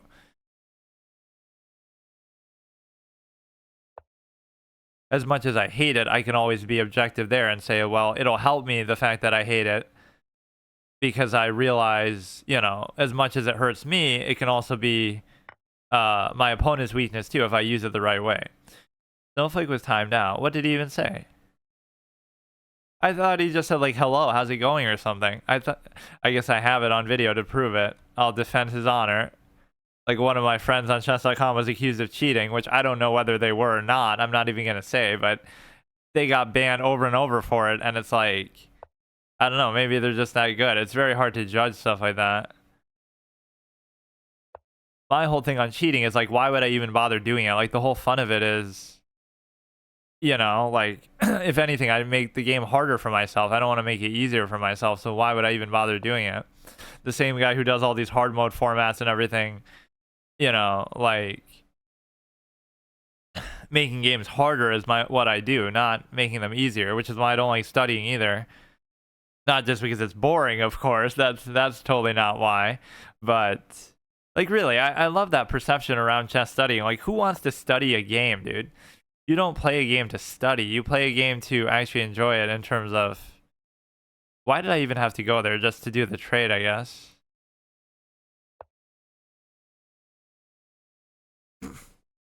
I am 40th ranked. I mean, hey, if I win this one, we'll be in good shape. And the likelihood of me getting 1700 here is pretty much 0% because I don't have all day to be doing this. But if I play for the whole 2 hours and I win every game, I might actually be able to do it. So here I'd be happy to do a trade anytime. Even though my light square bishop doesn't seem that good, I'm still okay with it because I don't like knights like I've already established. So now maybe I can go here. And nothing really crazy is happening with the position. It's actually very simple for now, which I like. That's kind of my one expertise, regardless of how bad I might be at times. I'm good at creating these sort of simple positions. Like this V-shape thing is so, you know, it's so comfortable. Now all I have to do is put the rook here, and then these pawns are fine for the rest of the game. I never move them. I never have to do anything. I'm happy with trading. I guess the only issue now is that the light square bishop itself is not very good. And the reason why is because the pawns don't really, you know, benefit that. But they keep going, I can take. And so I'm not 100% sure what I want to do here, but the obvious move is probably try to open this, just for whatever reason. It's a good attacking opportunity. So now if they take, I take. It doesn't really make a whole lot of sense for me yet, unless I create my own double stack there as well. But this guy's giving into the trades pretty easily, so he's kind of like me. He'd rather just be lazy. And so the key X factor here is the knight versus the light square bishop, which I would even acknowledge that the light square bishop looks a lot worse in this kind of game, especially if it gets down to just 1v1, right? They would probably win that because the knight is more versatile in the endgame. So you know, when even I praise the knight, that I'm being objective about it because you give me the chance, dude. I was just talking about it. I'm fine with it, bro. You just did exactly what I said you shouldn't do. That you should trade the two rooks off, and then bro just doesn't get it. So if he takes, I could double... well, now I'm not so sure. I'd be willing to do it. But the problem is the positioning of the pawns afterwards that I don't like. Like if they take, I take, and then I can't do anything with that. So I'm not sure. There's like one element of it missing.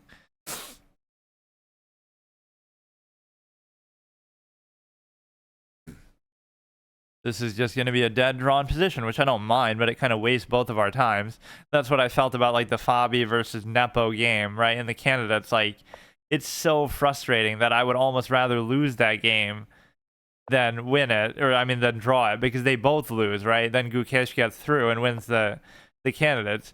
Wouldn't you rather just like, I don't know? It just seems so dumb because you're basically you draw and everybody loses. So like, why even bother playing the game then? So here, if they take, I could take. If they don't take and keep going, I could also take. They would take. So this seems actually okay. The main thing is I wouldn't want to take with the pawn necessarily. I get very uncomfortable with these split pawn type of positions. And the reason why is because even though they're sometimes not bad, they I don't know what I'm even playing at here. Now here they can't take, otherwise I take. So this is kind of a cute move. But it would be even cuter if I... well, maybe I don't have the time and the luxury to wait it out though. Okay, you're trying to be all cute yourself. It still doesn't change the fact that you can't take there. So maybe I can do this. So what happens now is you can't take the rook, and you can't take the pawn either. And even if you do this, I still take, and then you can't take. Or maybe you can. Well, I would take, you would take, I would take, you would take, I would take, you would take. And then do I win that? And the answer is... it's pretty much still going to be a draw. So I don't know whether I should do it or not. Let's see. I would take the pawn, they would take. I would take, they would take. I would take, they would take.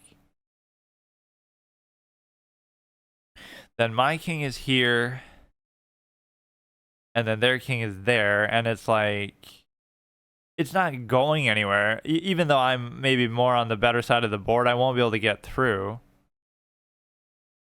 It just doesn't do anything. Like, it's a waste of time. Maybe there's some kind of crazy play like this that you could make. At the very least, I don't feel compelled to do anything. Like, they'll take the pawn, then I'll take. I don't care. It shouldn't be consequential either way. They could take, but then I could double take, and then I could still take. In fact, that would be better, because if I take now, they'll take the pawn. But if they take, then I'll be able to take back and have a pass pawn here that may or may not actually be able to promote. Those are the two parts of the game that are just so dull that I hate them, even if, again, they take a certain amount of ability or learn knowledge. Like, openings and endgames are both the same way. You could sit there and calculate, okay, the king moves here and here, and I'm not diminishing that can be hard to do, but it's sort of boring, right? This part of the game is always more interesting because there's more action going on, or whatever. There's something going on. The endgames are so, like, stale, and the openings are also so much just borrowed knowledge. Like, it's just not fun. But now here, you should arguably be able to do this, because they would take, I would take, and then I should be able to take at the end. And now we have a passed pawn, right? So now how does he deal with it? And the answer is, you might think, oh, he'll go down. But think about how long that would actually take, right? Think about how long we're going to be sitting here. So he might have just lost the game right there. Because now you can't go forward. So you go there, I give a check. We're going to do the king opposition principle, which is pretty basic, although I didn't really. So at some point, he's going to have to move something, isn't he? Like, either he's going to have to move something or he's going to have to let my king through. So a 1746, higher rated than me, is literally losing to basic king opposition endgame. Like, what is this, dude? What is happening? See, that's why even when you win, it's not satisfying, because it's so stupid. Like, it should have been a draw. He deserved a draw. I would have been fine with it. But this is how you know, I'm the Anaconda chess personality type from that little quiz that we did. That's similar, you know, they say that that's what Magnus is. Like, where you squeeze positions. Not that I did anything too remarkable, but it's just like, every game is a draw when I play, especially because I play sort of stale and defensive, and I'm not good at attacking and stuff like that. Or at least I'm not a very willing attacker. But we got to be weary of the bishop somehow, because I've gotten it trapped in the last couple of the last games, which I don't know why. That normally never happens, but I'm just not paying attention, I guess. You want to go here and you want to go here, but it's a little tricky to do it in this kind of position. So what happens is, you maybe are better off going here, even though I don't like this pawn structure, or I should trade one of them off. Then they go here, I'll just take with no hesitation, and I don't care, I'll go back. They pin it down, which that is a cardinal mistake of mine, that I typically don't allow them to do that. And see, here is where I get screwed up, because you're supposed to go there, but I don't like doing that. And then if I don't do it, then there's nothing else I can do. Right, like it'll be like that forever now. So that's the number one rule, that I never allow the pin to happen.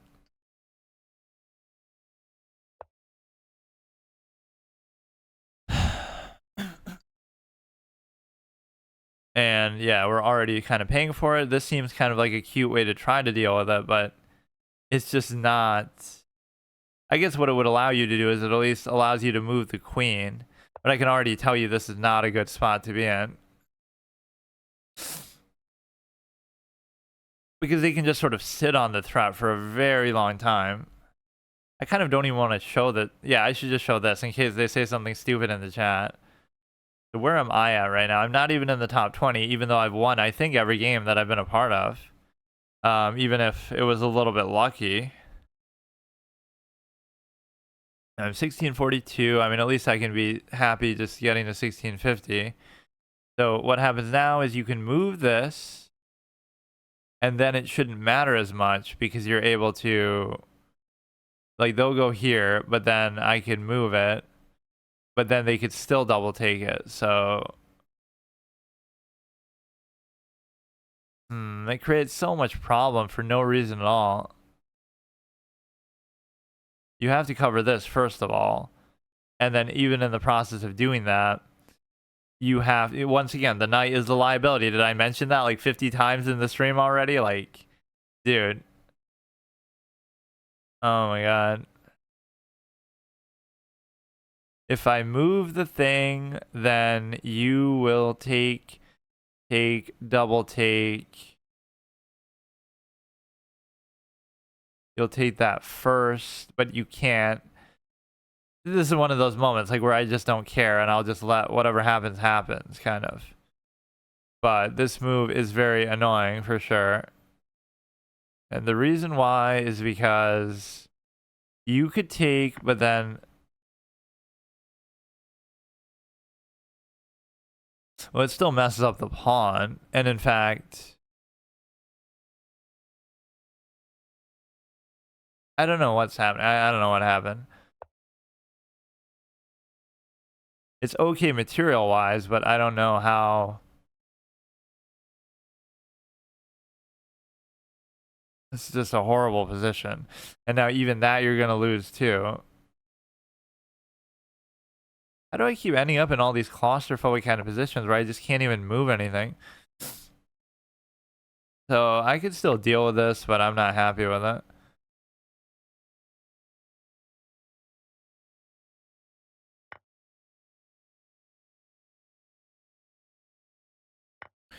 Yeah, that's too bad.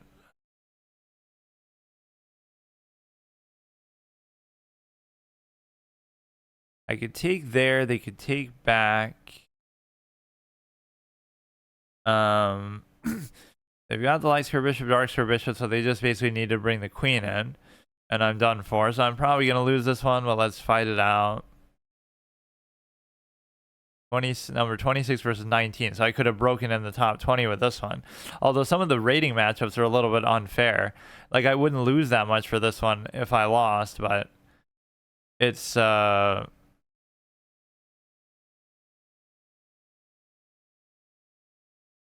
just go for something kind of brazen a little bit. And crazy, which that clearly never backfires on me or anything.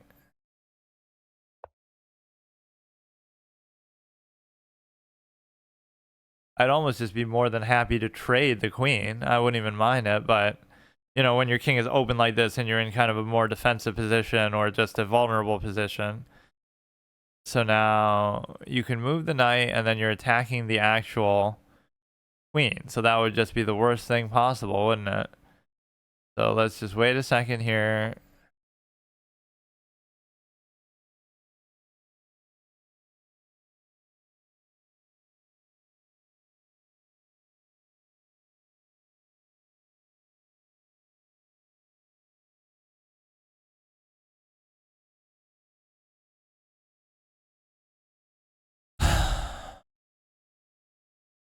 You have some pretty good diagonals going towards the king, and my king is pretty wide open, so I'm having trouble with this for sure. And I let myself get lulled into something early on where all the ways that I lose stuff are just like so unforced. Where, again, the pin basically led to that. And I don't fully understand how that even happened, but... Oh, you know, I didn't even realize that I got forked there. I thought it was just like, oh, whether I take with the thing or not. I took with the rook they took back. I took... the pin didn't even occur to me, honestly. So they attack with this here. I'm trying to be all cute with it, I will acknowledge, but let's just be cute then.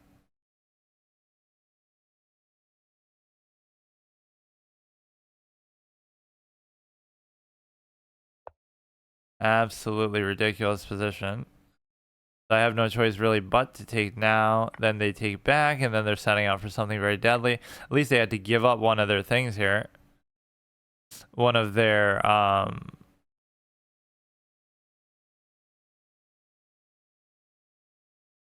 they had to give up the actual...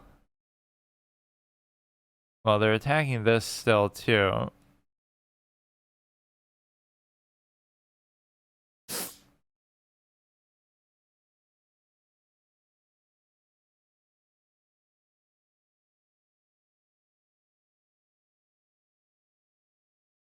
That was just a bad outcome anyway. Here they could just easily attack it with the actual bishop itself, so it makes it kind of pointless.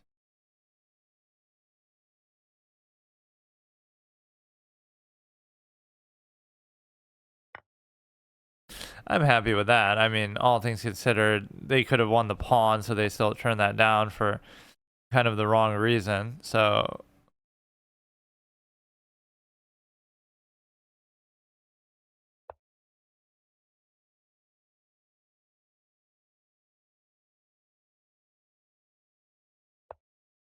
okay, they moved the knight. And unfortunately, we don't have a lot of good spaces to go here. But it's a situation where I don't want to trade that. Damn it. There's so many good things that could have come of this.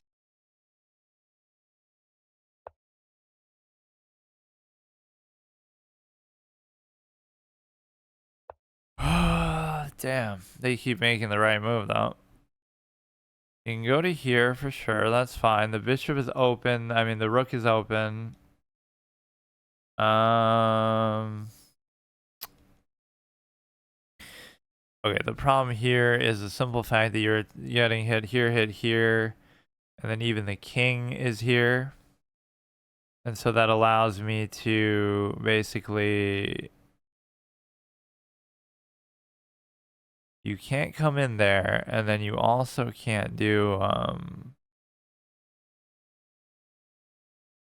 don't know.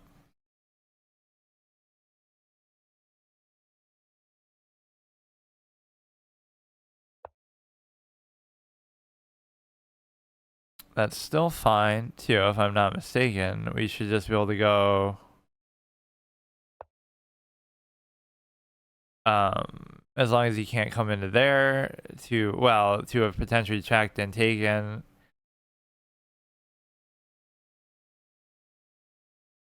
You gotta have the confidence to go for attacks and aggressive stuff even when you're losing. Or sometimes you feel like you have to do that because you know... I think you should just go for it, but I could go here and I don't know what's gonna happen as a result. Like, they'll check.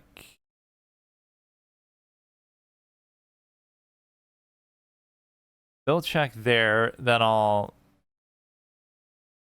But they can't. They can't even check there. Or no, if I do this. They'll check there, I'll go and sort of fork something. I don't know.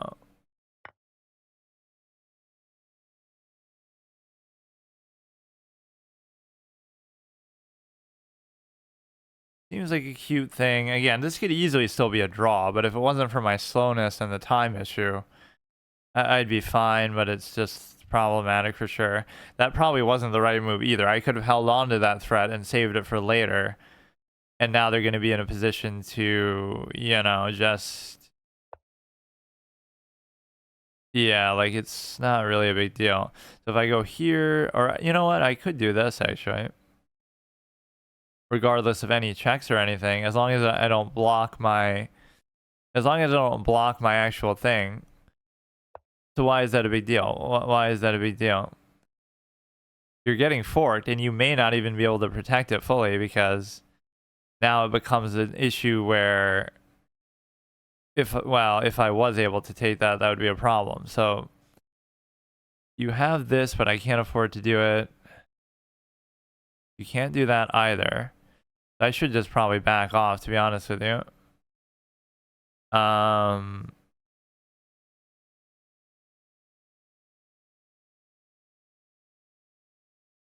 Almost seems like an unnecessary thing. Let's just go all the way back.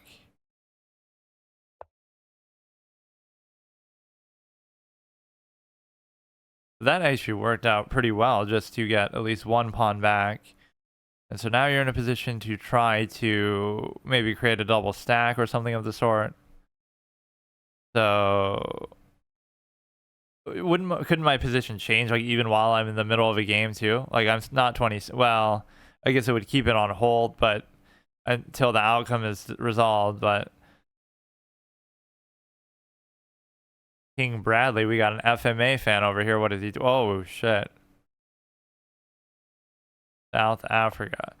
I don't want to take that. And frankly, I shouldn't take it. And the reason why is because we have too many other potential good things to do here. And so I'm just not worried about it.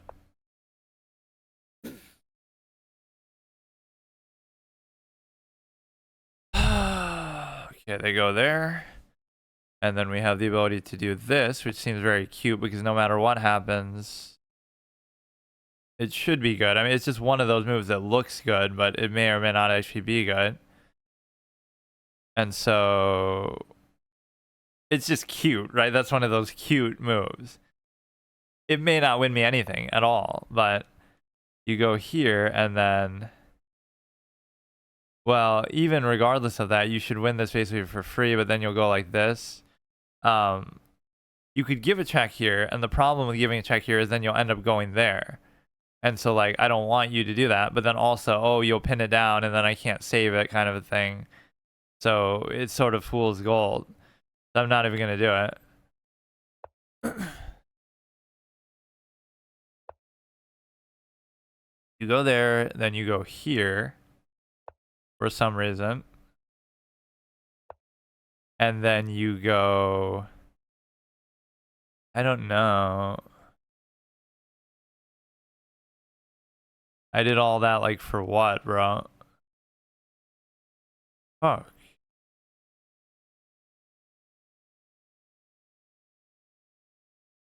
I don't know.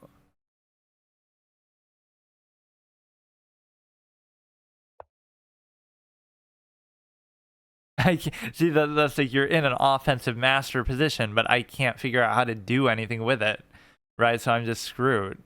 This is my problem. Even when it seems like I have a good attack, I could come back in the game. I could equalize on time, at least, like, make up for the fact that I'm down on time. It's a very drawable position, I'm sure, still, but it's very complicated, too, because I can't figure this out for the life of me. So you have the ability to go here.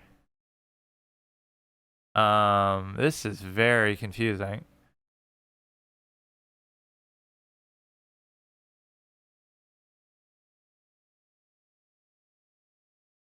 Bro. I am actually struggling. It's like that whole sequence of the game was in my hands. Like, despite how well he played maybe earlier on, I could have totally done something, and I just didn't have the initiative to do it.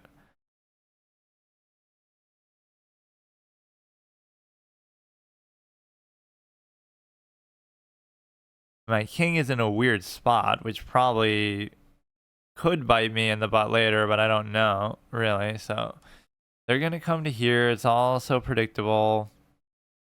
And so I'm going to have some major problem with that, I bet. But I can't really do anything about it. Okay. I mean, I can't even keep up with what's happening right now, so I have no choice but to deal with that. Like, I'm sure that wasn't a good thing. Okay, dude. So that one, just to be clear, effectively came down to time. It won't even give me like a second to, like, come on. That's the one thing I don't like about this. I guess you could just deliberately pause it, but oh, now look how badly I fell down. It's so annoying. At least I don't lose a whole lot for some of these because, well, this will be my last art. So actually, if I lose, I'm just going to stop playing. So that's the end of the thing. This is one from Earthbound Beginnings, or Mother, which is like one flew over the cuckoo's nest in a very literal sense, right? Or like one flew over the, what's it called? Like some fountain in the, whatever that alternate world you're in is. It's a very weird kind of subject matter game, where it's almost hard to explain what it's even about. Pieces are going to be this one here. All right. God damn it. Only some of them, though. Only some of those images are no longer available, so it's weird that it cuts it in half like that.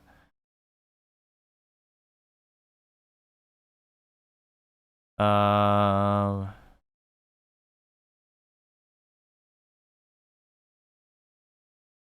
this one didn't work. This one is fine, I guess. As long as there's not like one piece that's just randomly missing, which is hard to even tell in the middle of a game. They bring the bishop. I could bring my bishop perfectly fine. We mirror back. You bring the pawn there. I do this to stop the pin. This is literally my last life. We're doing a permadeath run of chess where I can't lose a game. You want to go like this? I like how blocky these pieces actually are.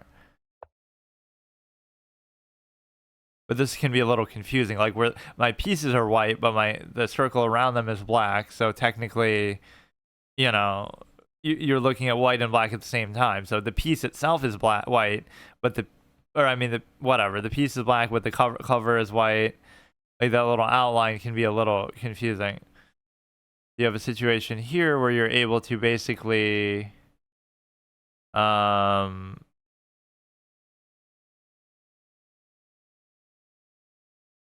don't know exactly how I want to do this. Oh yeah, this is good because you'd be able to guarantee the trade on the bishop, so that's good. And then I can create my little V-shaped structure as well. And the reason why is because you have only the one color bishop on this side here. And so now you'll be fine. You bring the thing there, and I could potentially take... It would almost be an equal trade to do it, but there's no reason to do it. The thing with that is it doesn't really open up a big deal as far as... it doesn't open up any good move for the knight itself that you can do. And so you're doing all this maybe to somehow save the bishop, but it doesn't really save the bishop. You're still going to have to trade it. Right, there's nothing you can do. And so now you bring the thing there, which is a cute gesture for sure. I mean, he's really trying to be annoying about it, but you would think he would suffer some penalty. Or I could do this, but I would have rather done that. So if I just move the king, for example, I guess that would still allow effectively the same trade, though, because he could go there. It's like, it's not a good trade to make. But the problem with not making it is that I don't have anything else I can do. And the reason why is because I don't want to do it. But something worse could end up happening as a result. So now they can't give the check at all, otherwise I just take.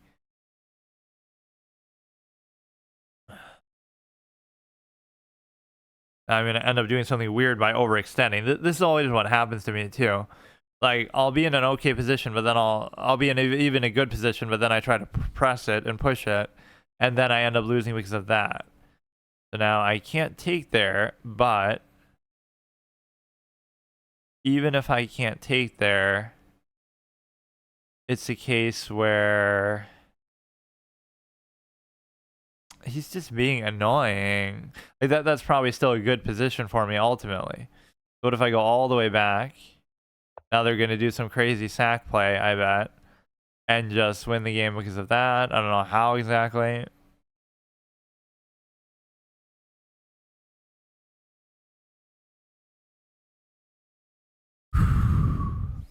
So we're playing some pretty high-rated players, though. I mean, that's certainly one thing I don't like here.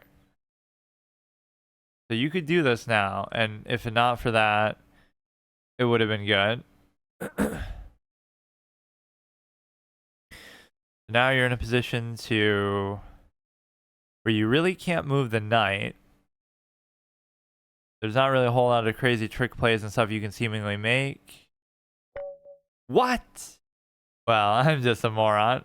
You don't need a trick play. You just need a basic play. That's where you just tunnel vision on one thing that you are not really thinking. And again, I'm always in a hurry. So you would think I would like... Wait, why do you get to 5? 3, 2, 5.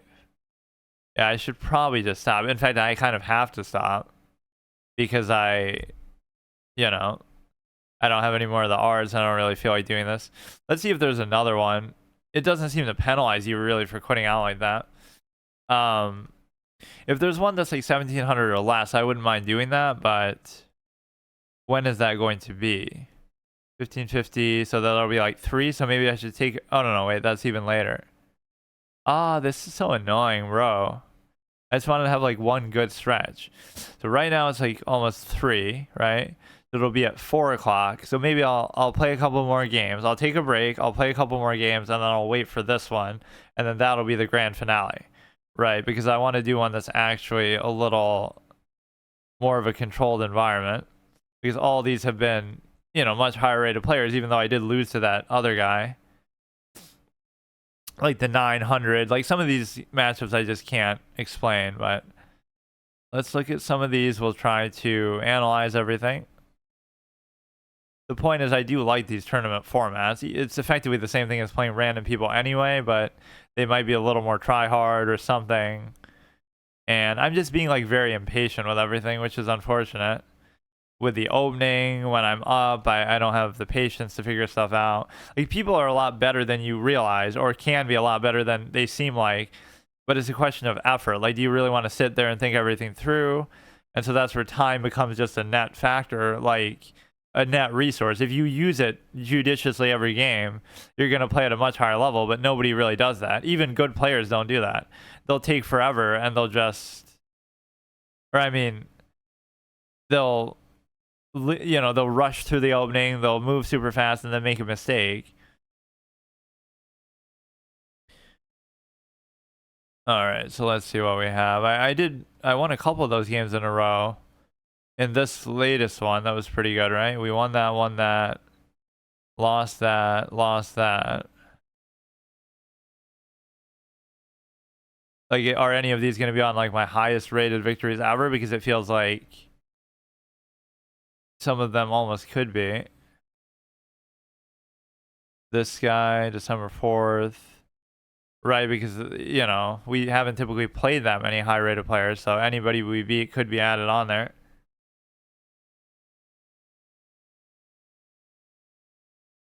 Yeah, I'll take a break for a little bit. Let's just analyze these, and I'll do one more big, epic kind of finale with that less than 1700 tournament. And even if I win every game, and even if I win the tournament, it still won't get me to 17, but that's fine. And then I'm done, and then I won't even have time to do what I'm trying to segue into, which is Slitterhead, but this is just a finale day, so that's fine for this.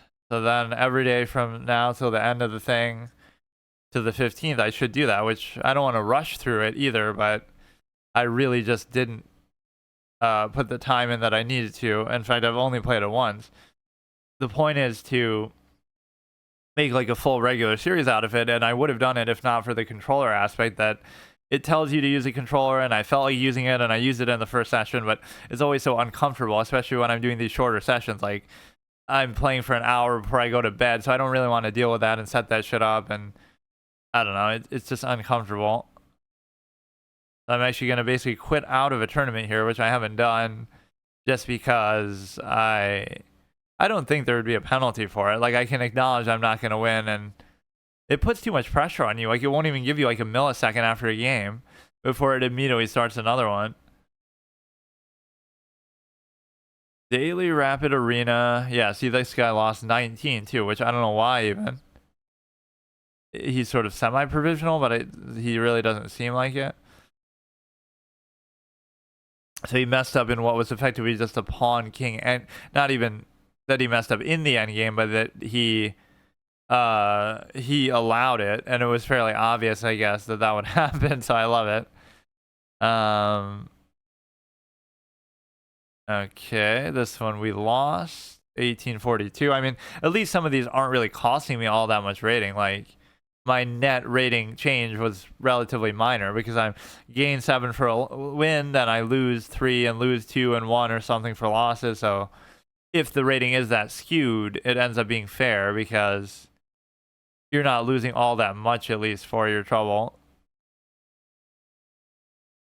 Bro has played 10 times more games than me on this site alone, in this format alone, so that shows you right there. But the problem is, this guy has played it almost the same as me, so a little more. So in that exact position, let's see if there's something we can understand from it. It's the simple fact that you're able to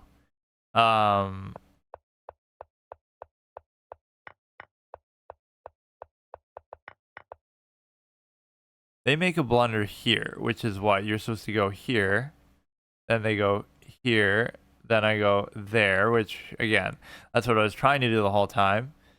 But I make one of these really clown moves. I make a blunder, but that's not a big blunder. I could have taken there, but I didn't want to take there. Then you're still supposed to take there. I'm in here for fairly obvious reasons. I mean, it's just my reverence of the bishop that, oh, I don't want to trade it no matter what. But he made a blunder there. I mean, these people aren't immune from blunders, but that's often the nature of my blunder, is the fact that it's blunders that happen that are like, is it still gonna show me in there? Even no, I guess because I'm not really in it. It'll be a winning blunder. Like, I'll blunder what would have been a winning position or something really good, instead of blundering so that I'm losing. So I would have been winning, but I missed something, so now it's a blunder, so now it's even, right? So I blunder from a win to a draw, not from a draw to a loss typically, right? So they're at least a little higher level blunders that way. Okay, so here we're gonna go ahead. I'll get my next piece of art. This part might seem a little tedious, the fact that I have to do this, but the reality is that it creates like a good little extra pressure. Like, oh, I'm not playing just for something, you know, I'm not playing just for the game itself. I'm also playing for my set or my piece set, you know, my art and stuff. It just gives me something to rotate through to have to worry about. So I'm kind of catching up. What happens when I run out of art? Then I should just stop playing chess overall, because, you know, I don't upload like a ton of videos, so I've caught up through my entire channel, because every time I lose a game, I have to switch to the next one. And these are all like my thumbnails for all the videos I posted. So even though I had a couple hundred to use as a handicap, the reality is now we're in a position to, now we're in a position where I'm almost going to be running out pretty soon. Where are we at? We are at, and I wanted to even react to these videos of, you know, not like the whole thing, because some of them are hours and hours long, but I wanted to almost react to some of these videos as I did the thumbnail to kind of reflect on them a little bit, but I guess I just don't have the time to do that. So this is going to be, one of them has to do with Dark Souls, the fact that I had 6 concurrent characters, which I kind of like that, to show like how immersive that playthrough was. This one was me playing The Last of Us Online for the first time and really being impressed by it and enjoying it. This one is pretty unique, like me going back into my old debate format topics when I'm playing Ocarina of Time Randomizer. This one is the first episode of PvZ Hard Mode. And then this one is when I died in Amnesia. Obviously, you can't see anything right now. I'm just kind of saying what they are. Now we'll go to here and we will upload them. And then I will also... so these will be the last 5 that I have for today. I'm not going to do any more than that if I lose 5 games, which doesn't even seem possible. So I might play like one random game and while I wait for the thing to open up. But no, I'm actually very happy with these. Like, how long would be left in this then? There's an hour left in the daily rapid arena, but I kind of just quit out of it dishonorably, I guess. But I don't think there's any issue with it. It's like, obviously I wasn't going to win, but also I guess, yeah, why did I quit? Because it's almost the same thing, but I want to play like a 17 and under one, you know, that's a little bit different. We'll go here, we'll go here. This takes a bit of work to do.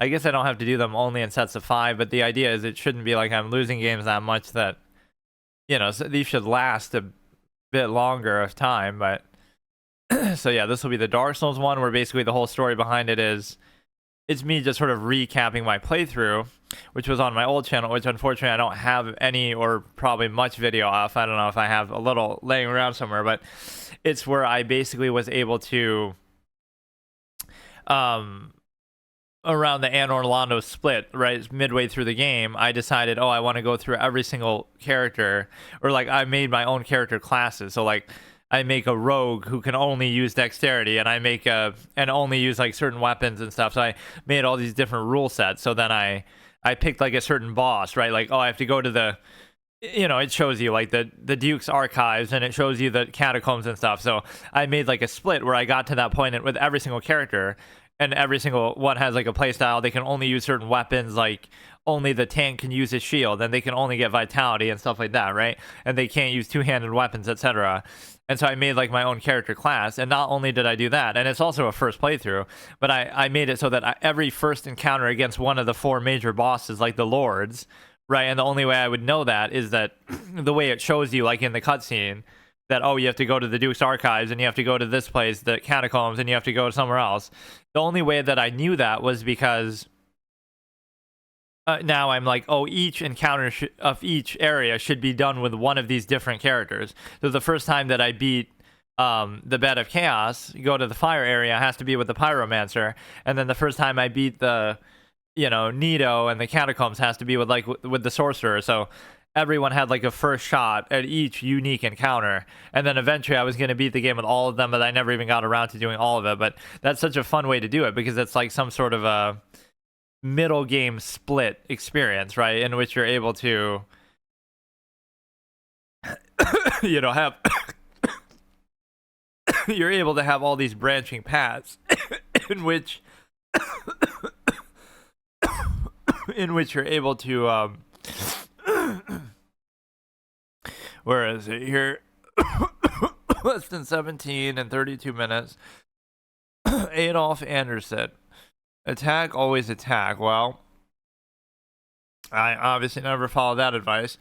But yeah, you go in with all these different characters, and so you're doing like 6 concurrent playthroughs, like you see here, where again, I beat Nido with the one guy with the mage. Now I stop playing, and then I beat the Bed of Chaos with the Pyromancer. Then I stop.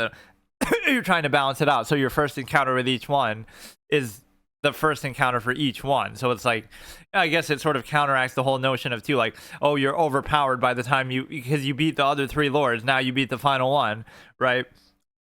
Now you're too overpowered, so your first experience with that one would be diminished because, oh, you're too strong, right? So now you don't have to worry about that, because your first experience with every single one is going to be the first one of all overall for that character. So that makes it fair in terms of, you know, assuming that people were talking shit, which they would do a little bit, like, oh, haha, you only did it because you're a mage and that's overpowered, or range characters are overpowered, or, you know, your build is broken even though it's the first playthrough and I don't know what I'm doing, or, and I'm even setting rules and restricting myself, or, you know, oh, you only beat that boss easily because you had already beaten another one before. So it's sort of countering that, but it was also just a fun immersive thing, because again, I'm playing it like as if there's character classes. So let's play like just this game, and then we'll go into or I guess if it ends quickly, we could play another one before that thing starts. But yeah, don't play the opening too quickly is the big piece of advice here. And if you can do that, then you might realize that I don't know, I don't really like this set that much either, but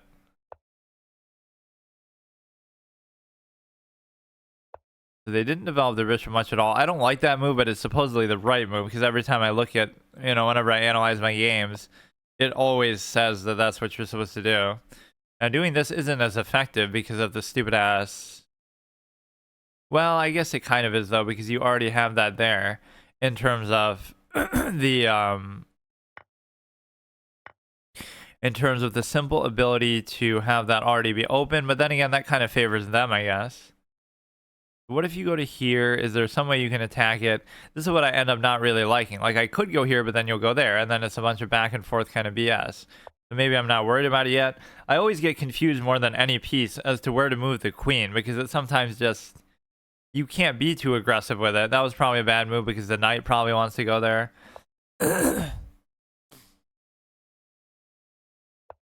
That's probably a mistake too, because you have some sort of unleash shenanigans, although I don't know exactly what it would be. So if you take, I take, you unleash, but then I could always take and check, and then it'd still be fine. Now this needs to go somewhere, and I don't know where it really wants to go. This would allow them to undouble, basically. Or this would force them to double again, so that's fine.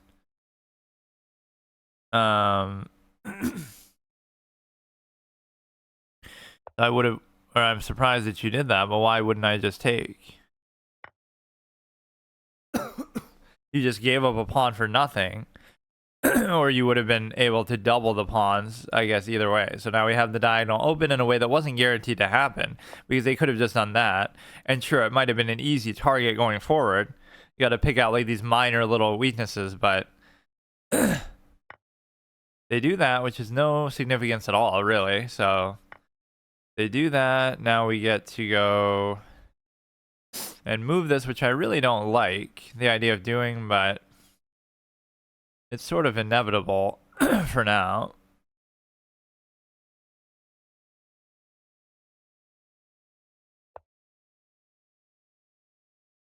So now you just got to be careful and start to calculate. See, at least this is the kind of game where, oh, we get through the opening and now I can start to really enjoy it or get immersed in it a little bit. Whereas before, so they made a couple nonsensical moves there back to back. And the reason why they did that is because of the simple fact that I'm happy with all those trades and everything. That really doesn't bother me at all. It's a situation where you know, the position is good. I'm only up by +1 pawn though, so it really doesn't make much of a difference, but it's a case where I should try to bring this in as well. They're hitting the pawn, but see, this is one of those times, like, is it really relevant to, is it really worth worrying about that? And the reason why it might be is because the bishop itself is not going to be covered in the process. So this is where I'm going to mess up now. It's like, oh, I could try to go for a mate, but then it won't work because, god damn it, I'm going to give up a couple pawns to try to create what seems like a good position, but then it won't be, or something stupid is going to happen. So it's just unfortunate because this is what always happens. Right, like the best way to play it probably was much slower, where you get to, I mean, I get a pawn back anyway if I want, but I don't really even want it. Bro, how can this be so long-winded? Says me in every chess attack ever. How many games has he played? 3,000, that's fine. 333, nice. You go here, just something should happen no matter what. And, okay. Now, what sort of compensation am I really getting for doing this? And the answer is basically nothing. See, there should be some way to still punish this, and there is, I guess. You take this and you give a check because it's not good enough to just... It's not good enough to just simply do it like...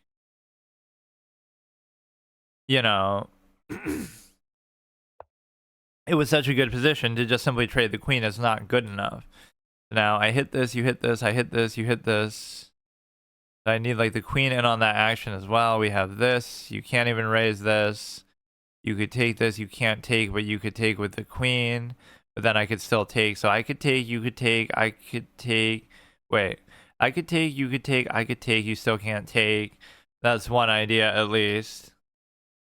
That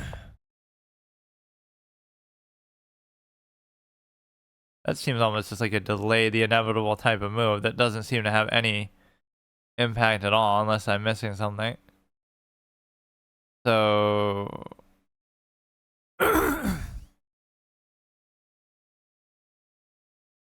you could even do something like that, but I don't need to.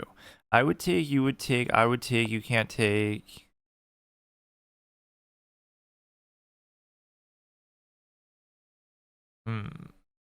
This is not really what I expected, and it's getting a little bit tedious now, so maybe I will just... Maybe I should just ignore everything, since that knight seems to be no threat at all. And if I can do that, then you'll go here, and then you'll be threatening there, which you can't even do it. So now I'll promote this by the time you deal with whatever immediate nonsense is going on here, I guess. This position was so dominating, even though it didn't seem like that big of a deal. Right? This is at least one that's sort of clear to me, even though it's not always super obvious what you're trying to do.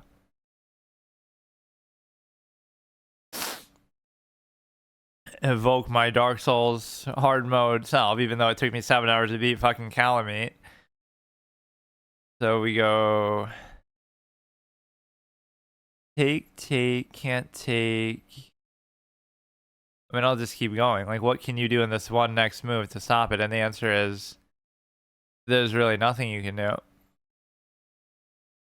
You literally just let me slip that through despite all the chaos going on.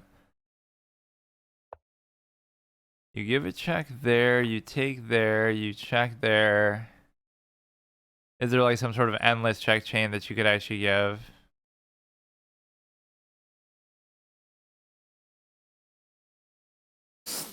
Like, you go there, I go there, you go there. I don't know. Doesn't feel like that should be an issue, but I pretty much have this guaranteed and secured anyway. So what I could do is I could basically now I'm gonna like overthink it, but I'd have to stop them from giving a check like on a light square of some kind. So if I do it here,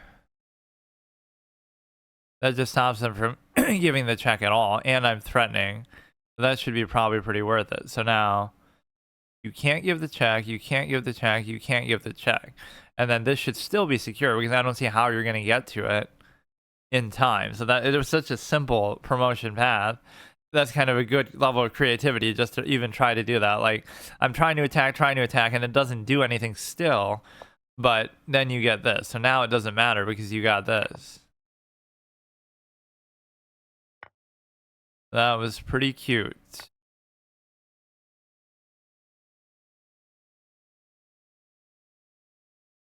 No, that one was actually satisfying. As much as I complain about most games, that actually felt kind of either earned or at least a little unique and creative and interesting. It didn't feel, I don't know. They made some couple obvious mistakes though, it felt like too, but it's one of those times where an attack actually came to fruition a little bit, whereas they normally never do.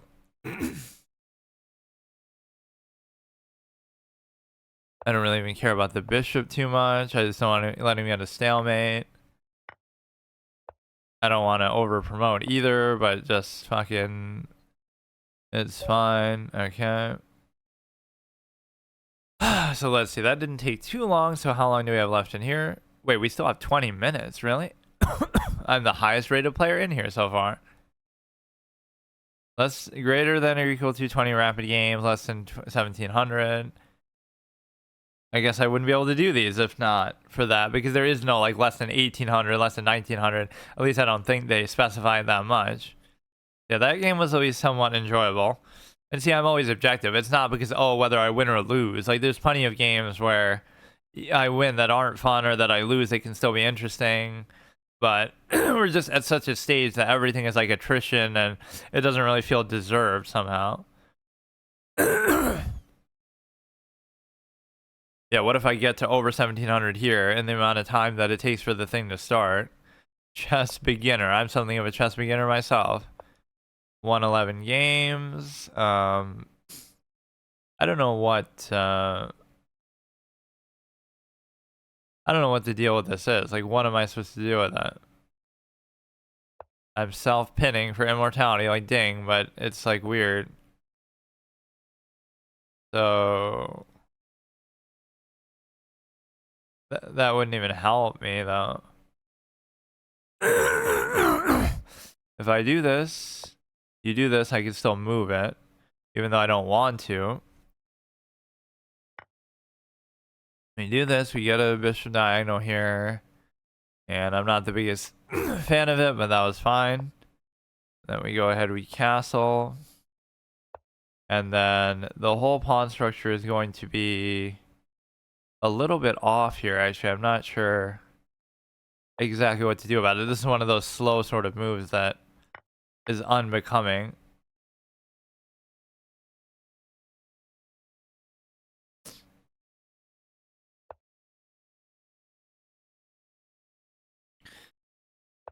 You could have pinned that down. Maybe I should have already done that.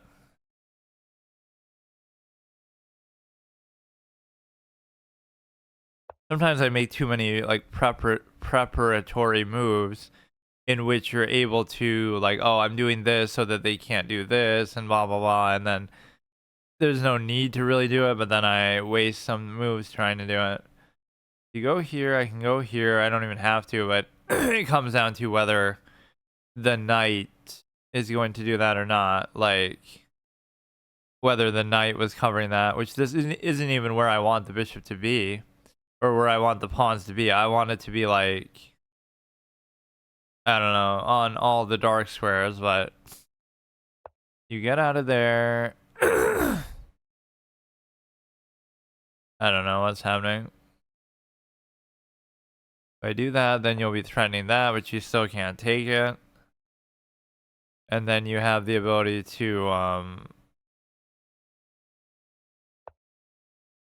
you have this here, you have this. They're not doing a whole lot.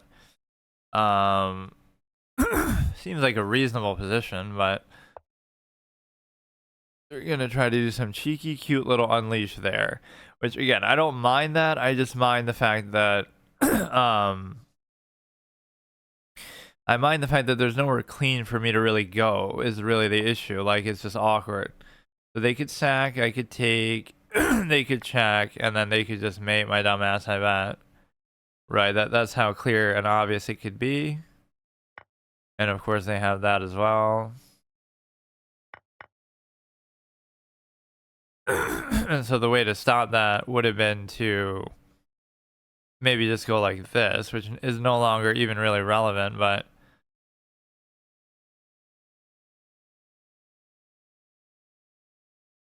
so everything is still covered. So I think I just missed what could have been a pretty obvious.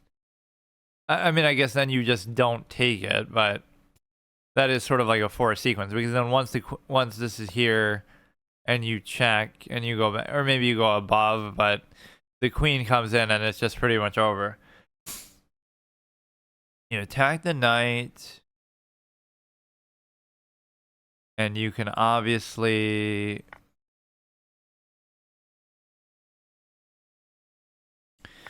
I should probably move the knight, or it's going to be a case where I lose a pawn there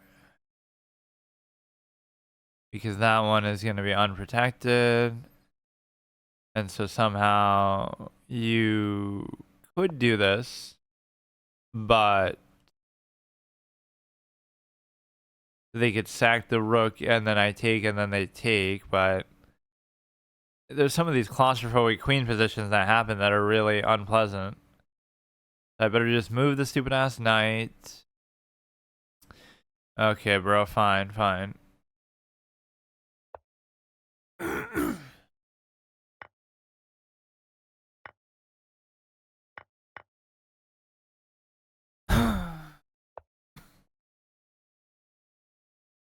You attack the knight, it's perfectly fine. The problem is he's going to give me sort of a runaround with the pawns now, I bet. I have to make sure I don't miss the beginning of that, but normally there's that voice that says 10, 9, 8, 7, 6, but it's a case where I don't remember ever hearing that before. Not that I've done these tournaments and stuff very much, but we can go here. If he tries to attack it, I take. If you try to take the pawn, I take.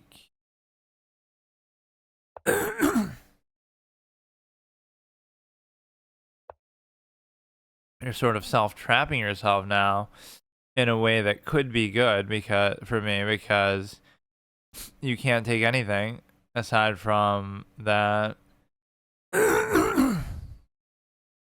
Even if you push the knight out, I would be able to, I can still survive and do whatever I want. So now you could bring the king all the way in there and it'd be fine, but in that much time you could escape. It's not like I don't even think it was that good though. You theoretically could have done something, but I guess maybe I would have gone there and then I'm threatening back rank mate, so you can't really worry about it and something else would happen. Sometimes people do resign in positions where it's not even really that bad. Like, I guarantee you the evaluation wasn't that crazy. That is actually the best move. You got to think like the engine. Let's see how it would progress. You go there, they go there.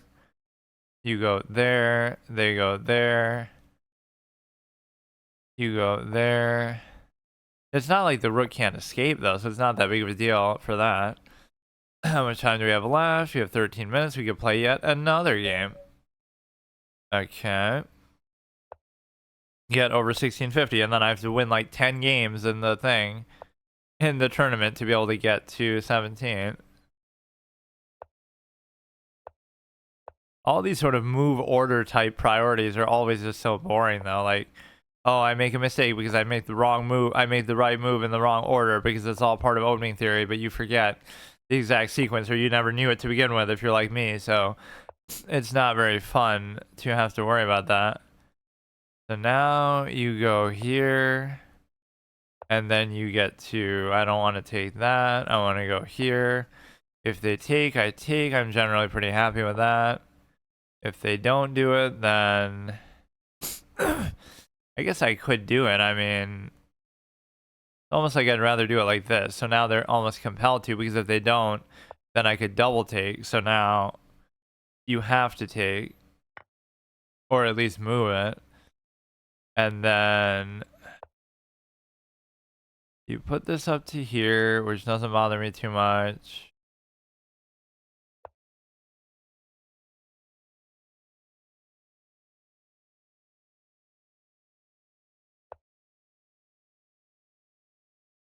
They move the king away, which is kind of cute, I guess. And so now we can go here. If they take, I take. Sometimes I'll make a move like that too quickly, and then I mess up because of it. Now you're attacking the queen. And so we'll go to here. And you maybe will just go back. I would take, you would take. I'm double attacking there. The dark square bishop is not doing a whole lot right now.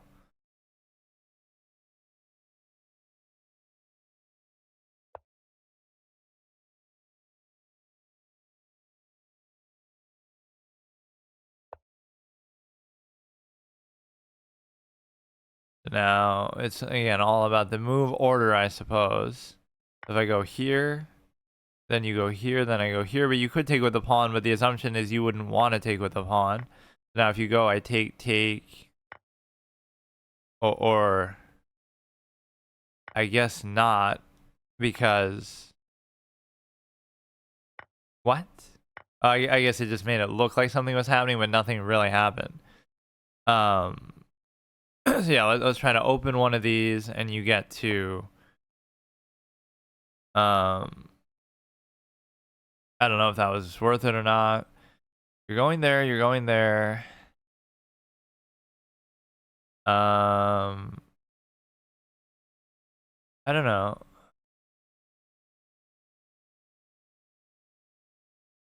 I don't really get this whole structure. That's probably not a very good move. But it's a case where you can't really attack anything besides that. So now you're gonna kind of box this dude in there in terms of covering it. And then we're going to do the same thing again. So it's going to come down to an endgame with 2 minutes played, and I may or may not have a good chance in doing this. And the reason why, so I have to calculate a little bit here, which I know that's something I never like to do, but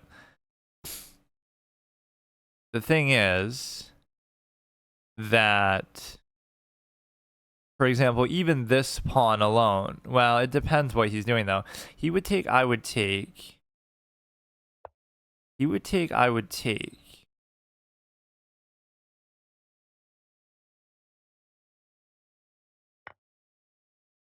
And then even if you have this covered, I would take, and then that could be potentially bad. Come to think of it.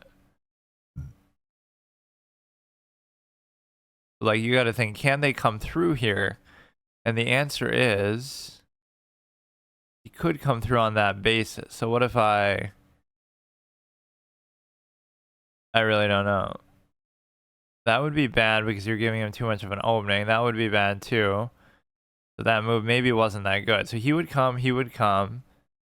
I don't know. You got to basically just account for the king here in terms of, you know, if I was to take, that would actually be bad though, because I would take and then he would take and then he would be on there. So I want him to take.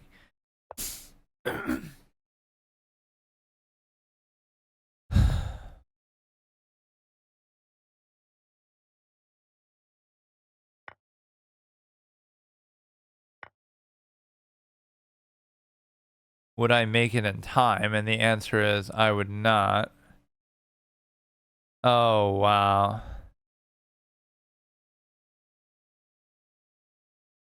What is this, dude?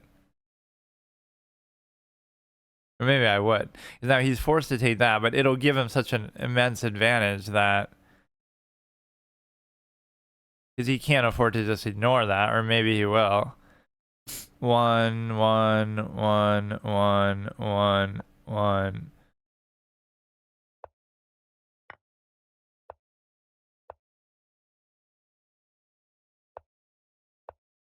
It's just too slow because it's gonna give him too many openings himself, so it's over. Fucking stupid clown.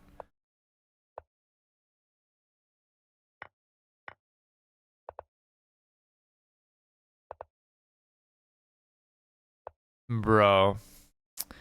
Bro. Come on, bro.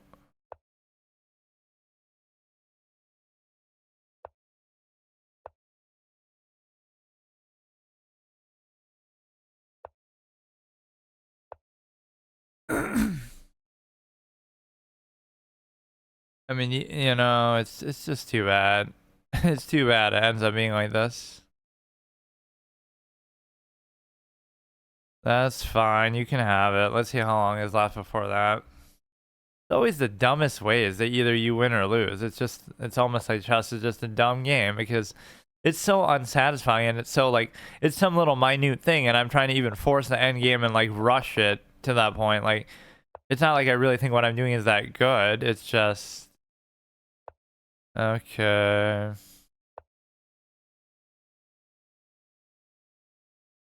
I mean, it is my fault ultimately. Obviously, everything is your fault, but it's just not. I don't know. So, like, the lesson is play for a draw. And again, that bodes well even at the high level. There was nothing that he could have done, right, to do that. Everything is fine. I'm kind of dictating the pace. I'm trying to trade, like, a bit too much. And then I'm actually winning, I guess. So, again, let's try to understand. You go here. Let's just watch it. Because I cannot understand what you're supposed to do here. It's just stupid. I don't get it. You go here, they take, I take. That's all you have to do. Like, what is the concept at work here? Like, I don't get it. And it assumes what they're doing too. Like, what am I even trying to do? I'm going here and they can't reach it in time. So why didn't I just do that? Like, what did I even do? I'm worried about the other side for no reason. If I just go here, they go here, I go here, I take it. So I already win. So I'm trying to do something fancy on the other side when I don't need to and when I'm already winning. Hello, everyone. I win the tournament. Given the fact that you're 1500, probably not. But then again, that's not too bad considering max is 17. So that was an unfortunate loss there. It's so stupid though. Like, imagine having that mindset too. And the longer the format, the higher the level, the more often that happens. Don't play it for a win, play it for a draw, and it's actually better, and you should actually do that. Like, really? Is this really what we want in our life right now? Spend hours and hours just getting draws, like, and it's unsatisfying and unfulfilling in other ways too. Like, the, what do you call it? The fact that, the fact that, where did it go?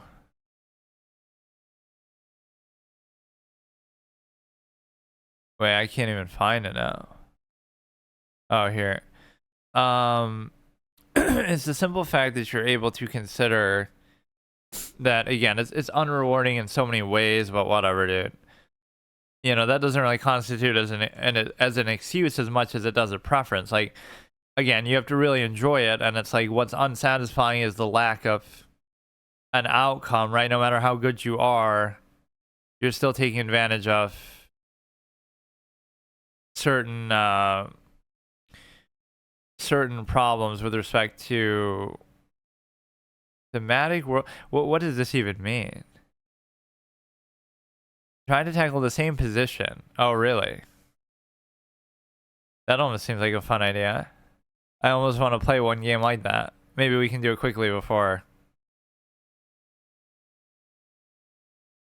Of course, everybody already knows. After 12 and I E1. Oh shit, I'm going to be playing 2 tournaments at once. Let's just do one game like this. What would this even count as? This is Blitz.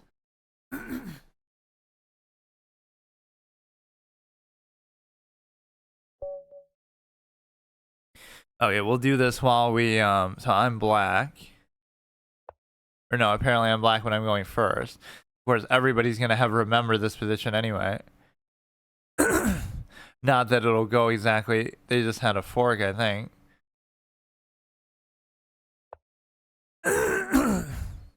Okay, dude. This is a very unique idea, though, the fact that,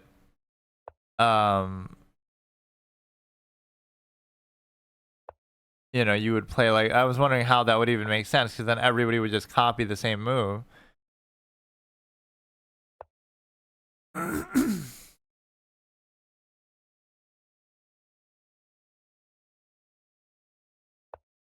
I already made a mistake. I went down a bishop, or I mean a rook. Okay, dude, whatever.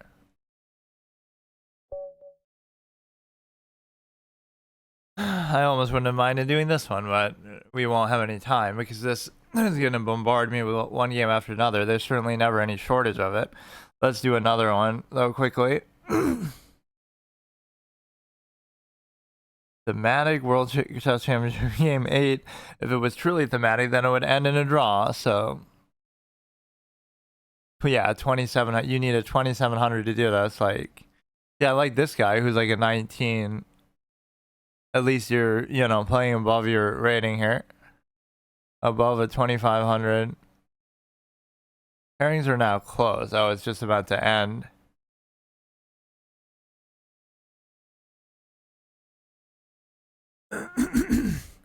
Okay, so this will be the last one that I do. Safe to play in another tab while waiting. Knight E1. I immediately just lose a rook somehow. Just the amount of time of these games is so annoying. Ding misses a chance a lot. If he found, he probably won the last 2 games. I feel like Gukesh also missed a lot of chances though, especially in the last game.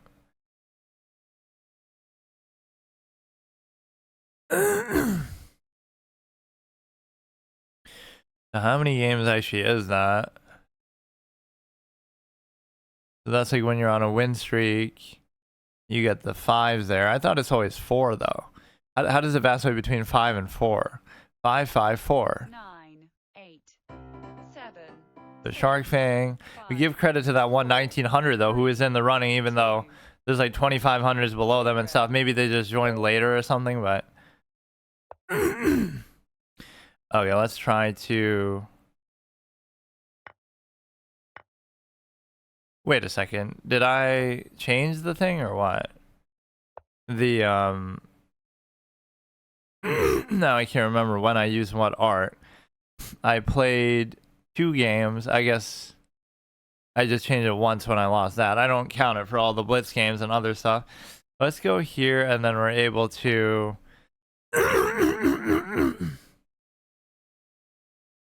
Alright, so we fell off again. Wait, wasn't I higher than that though? Or look how I'm number 2 or number 1. Does that mean, well, it wouldn't be that surprising that I'm high, like, based on my rating. Like, it's the 2 highest rated players playing already. And I'm obviously going to win because I'm way better than my rating shows, but not to get cocky, but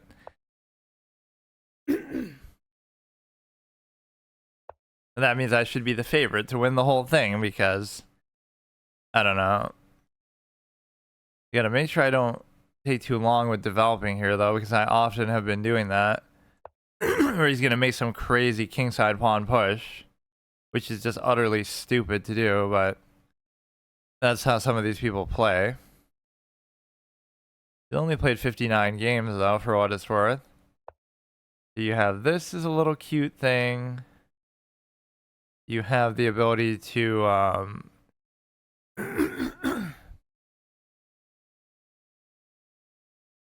you have the ability to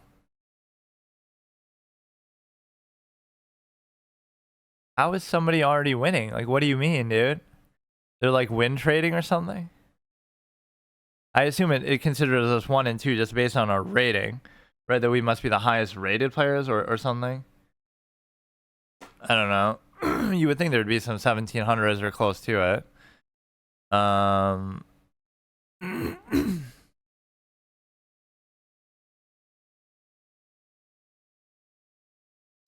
So the V-shaped structure is not super clear to me as to what's happening here.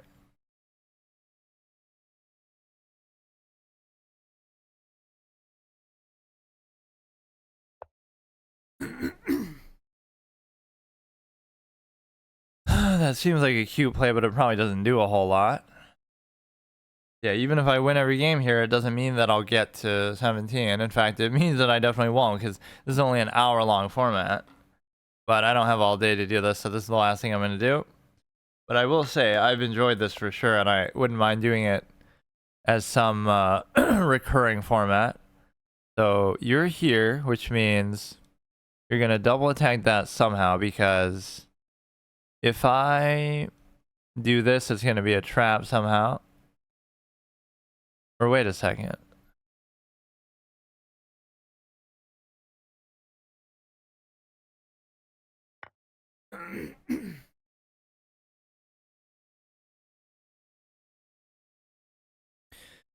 So some people have already won their games. I mean, people could just be resigning, or there could be some sort of mismatches that make that happen, but it's a case where...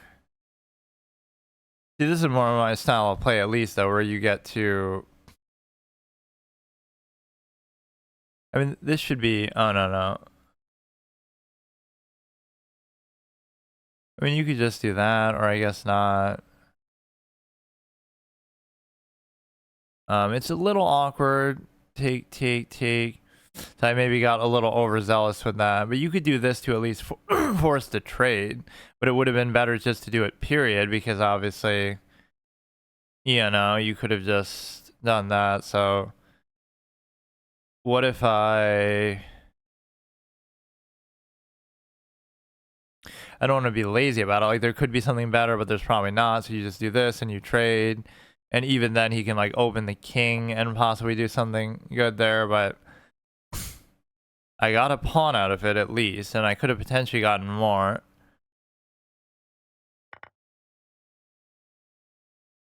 Now, you're welcome to do this trade, which is fine with me. It's just, you know, it's a little bit awkward. And... What? Oh, I'm not thinking about that. Alright, I give up, man. Fucking... I gotta change something about how I play. Like, I gotta play in, like, a smaller window or something. The way that some really good players do. It's just such obvious things. Like, I'm not really... I just, you know, play chess, like I even say, as a filler thing. I don't care. I'm not paying attention. It's just not important to me. I'm just doing it just to do something because I don't have time to do anything else that's actually worth doing. It's so stupid.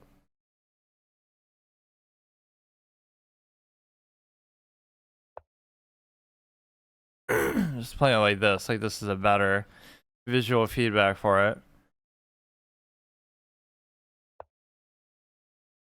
That's so trash.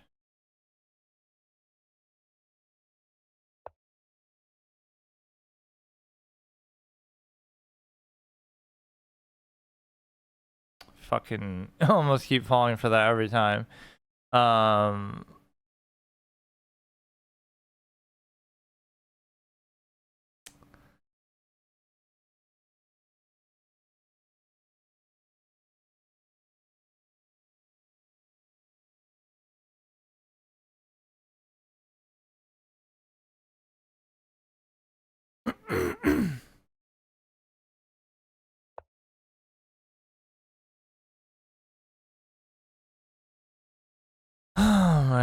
god, what an amazing... Once again, when you try to take initiative and actually do something, that's what happens. Typical outcome.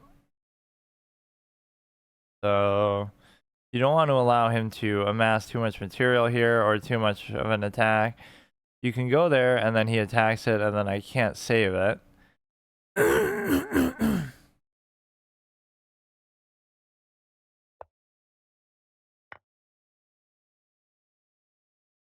Yeah, I'm not I'm not too happy about it. It's gonna leave this more vulnerable, I guess, because you get to... Yeah.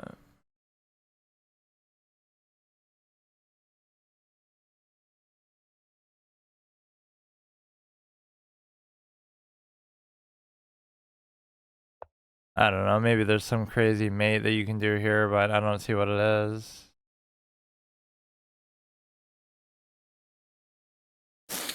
That's too bad. I make him look a lot better than what he is too. This is a pretty fair, even matchup, but there's just nothing you can do.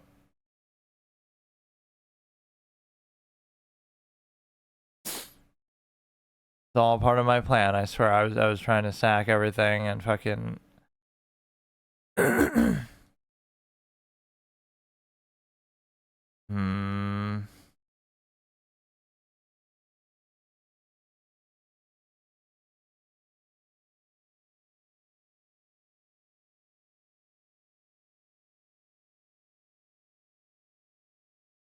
I don't know. There would have to be another check, first of all.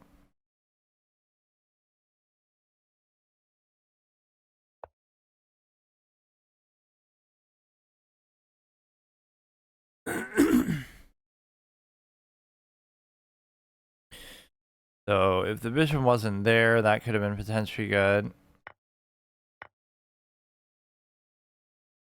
Which now there isn't. Oh, did he just throw it? Did he just throw it? Probably still not.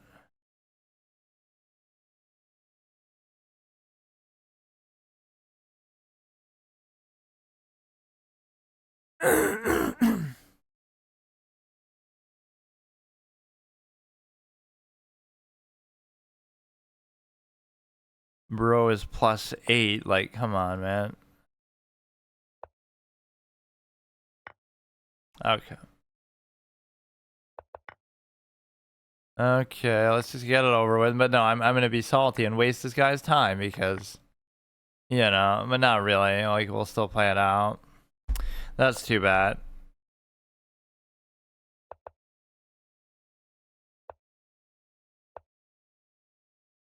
Maybe we'll get a stalemate. But see, now this guy's gonna be guaranteed not to win because people are already up on the scoreboard, and I don't know what it is. Like, it's just something. I play with such a lack of interest. Like, I don't really care. Alright, we gotta change my art again. I mean, obviously we're not gonna win that, and I won't even get to 1650 probably. I very likely was the highest rated player in there, but it doesn't matter because I don't play like it.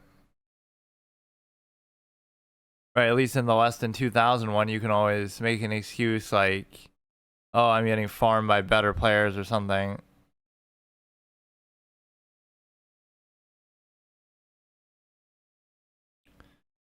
Let's see, Russian piece set. I thought we already used the Pokemon one, but we're gonna come upon it again apparently here.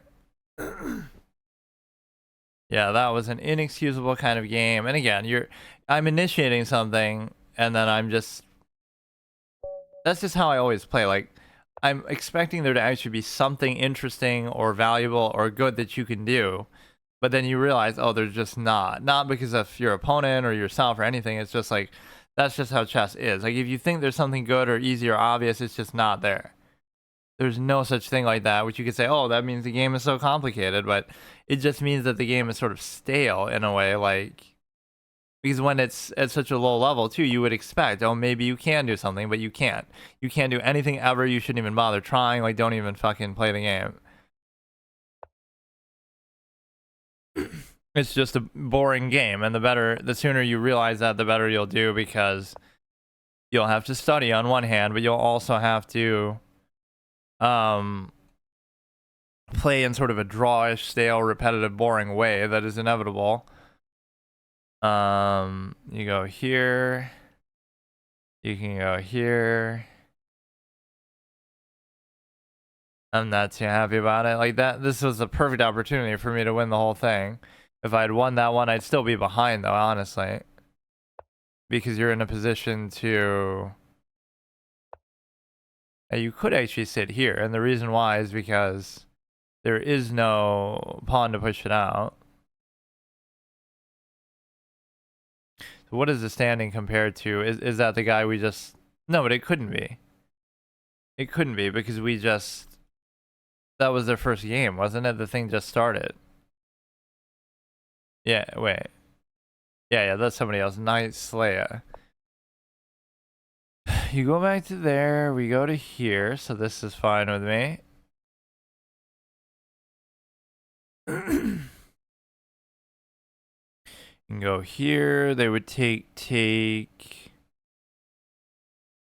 they would take, I would take, they would take, I would take, they would still take.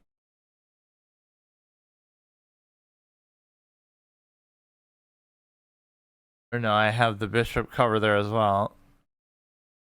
Man, I would love to use that Death Note piece set. Not that I don't do it in order of the alphabetical, etc. Anyway, but the problem with it is the fact that that stupid thing is missing. The queen is missing. Naomi Mizuru, which I guess is very thematic. Why is she missing? Because Light got to her first and she, disappeared and whatever, took care of herself, if you will. So that's thematic to the story. That's why she's missing. So take, but then if take, then take. And it would be even uncovered too in the process. So that's a good thing. And you also have the ability to there's nothing else that I could really bring in there though that would be too good. I could do this, I guess, but then it ends up being kind of pointless. So like assuming that they don't do something bad here, what happens is, I can do this, and then it's forced to move, but now it messes up my own diagonal, so it doesn't matter. Yeah, like, bro is up to 8. Like, what is with the speed of this stuff, man? So this would be a cute little fork, but the problem is, they would take, I would take, they would take, I need one more take.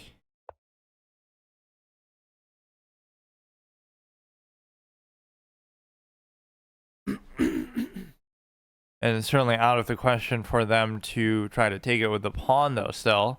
So either way, we should be in relatively good shape. Or, I mean, I guess they did do it, but...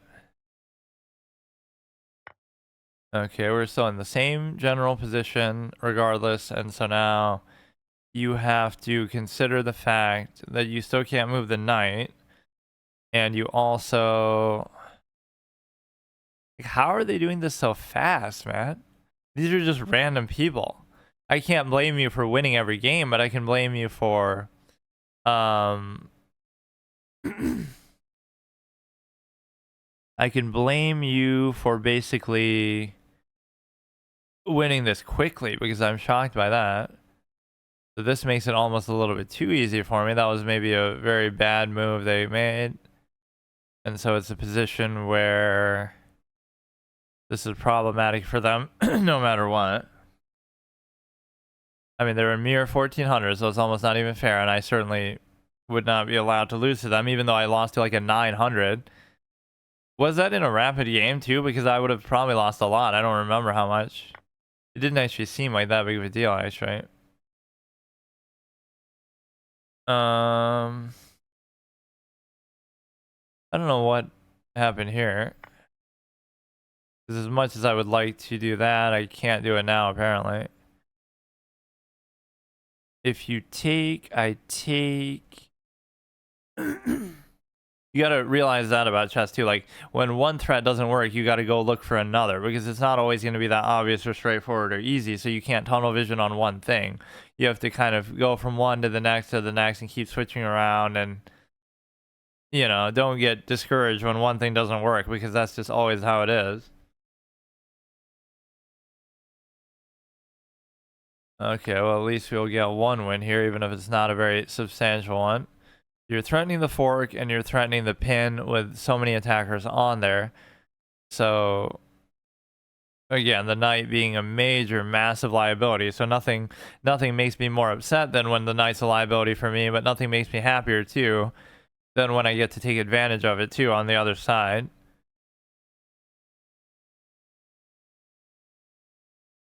Ooh. You do kind of have adequate cover though anyway. It's not like a big deal. You know, I would take, you would take, I would take, you would still take. I could go like this, I guess. And it's a situation where I could also push it out and then do it.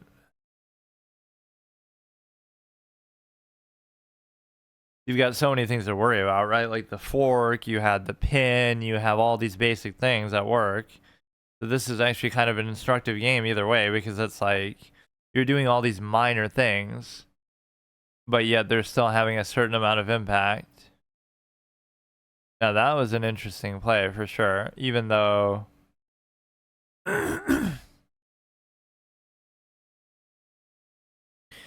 even though it's still fine.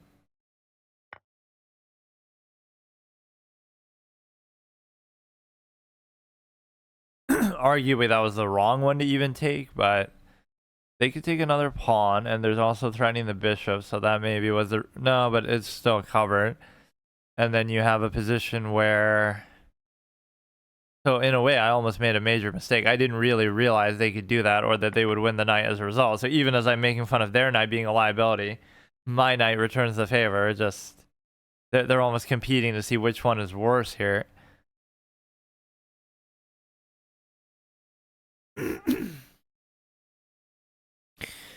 So the dark square bishop isn't doing much. And so the natural, intuitive, instinctive move here is to simply give me a double stack. But no, I love the pacing of this. That would be the real secret.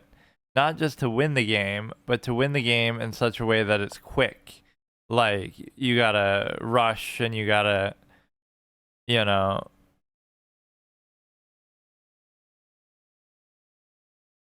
win them back to back to back in a rapid format that isn't really up to you. Like, your opponent could take the whole 10 minutes if they really wanted to troll you. So there's almost like an honor code in that.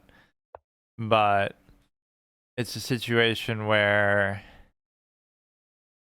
oh god, you're just being annoying about it.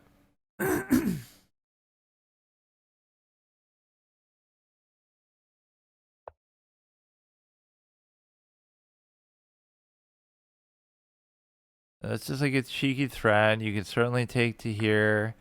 And then all I want to do is I want to, you know, bring this up, but I can't.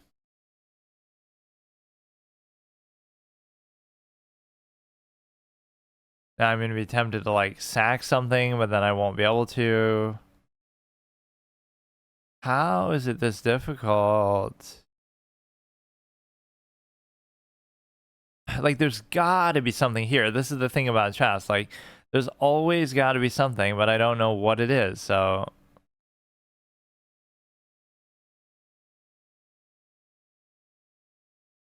I don't know, man. The bishop isn't doing anything. The light square bishop. The rooks aren't doing anything. You have this square to go back to. You'd have to go like here, then there. It's so slow. It might allow them to castle now in a way that they otherwise couldn't have.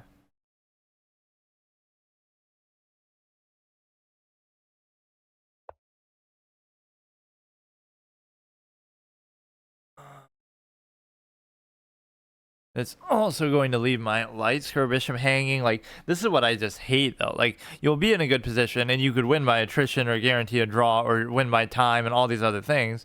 But, oh no, you're trying to actually go for something, but then it just never, ever works. Like, unless you're really 100% sure, which at this level you're not going to be, you may as well not even bother. Like, it's just not going to happen.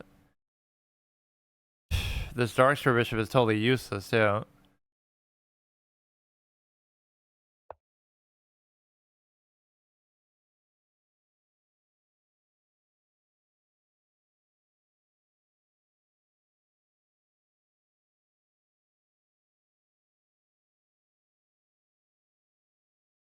I don't know. I just, if I try to do something, it'll just end badly. So I'm up enough on time. You know, it's too bad that this is how chess is. Like, I'll sit here for 6 minutes and calculate every single thing and try to see if I can actually come up with an attacking thing that's going to work, and nothing will. It's so stupid. You have so much pressure potentially on them. You should try to bring in the piece, I guess, that you don't have in yet. But I'll just trade. Like, I give up. This is always the best option. Just when in doubt, just trade, especially it's a lower rated player, especially they're low on time. They're actually up a little bit of material, but it doesn't really feel like it. Like, my position does feel better. Right, they aren't castled. They were kind of open. They would have been vulnerable to attack, but now I just give up, so. And I'm relying on them potentially flagging. Like, I'm playing like how Gukesh should play against Ding. The fact that, oh, you know, you're going to just, you know, take advantage of the fact that he can be very slow at times and just potentially choke and everything that he does. So if I could actually make use of the Darkster Bishop, I'd be in great shape. But the reason why I can't do that is because of the simple fact that it's just not a good position for it. You could try to create a double stack, which doesn't really even work. His bishops are pretty well positioned too. So we're going to beat him in a very undeserved way, in which I'm going to flag him. Not that he would really beat me. Like, there's no way with a +1 minor advantage like that he would win. But it would be a draw if it was a classical game, or maybe I would have taken more time then. But so this guy's up to an 8 on the win streak again. They've won 4 games in the amount of time it's taken me to play 2 games, which makes basically no sense at all. But you take the bishop, I'll just take the open file, and I will allow myself to go here.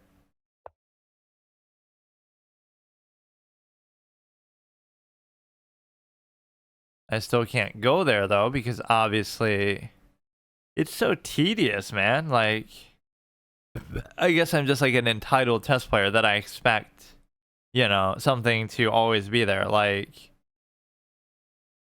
you know, I expect to win I put in a little amount of effort, I get like some sort of minor good position or minor advantage, and then I just expect to win because of it. But I'm not expecting how long and drawn out and tedious it can actually be to capitalize on that. Like, look how hard that is, and it's sort of undeserved, and it probably would have been a draw, for which I probably would have lost a lot of rating too, because he's so much lower. He's 230 points lower. That, you know, a draw would still be pretty bad. So this is kind of cute, I guess.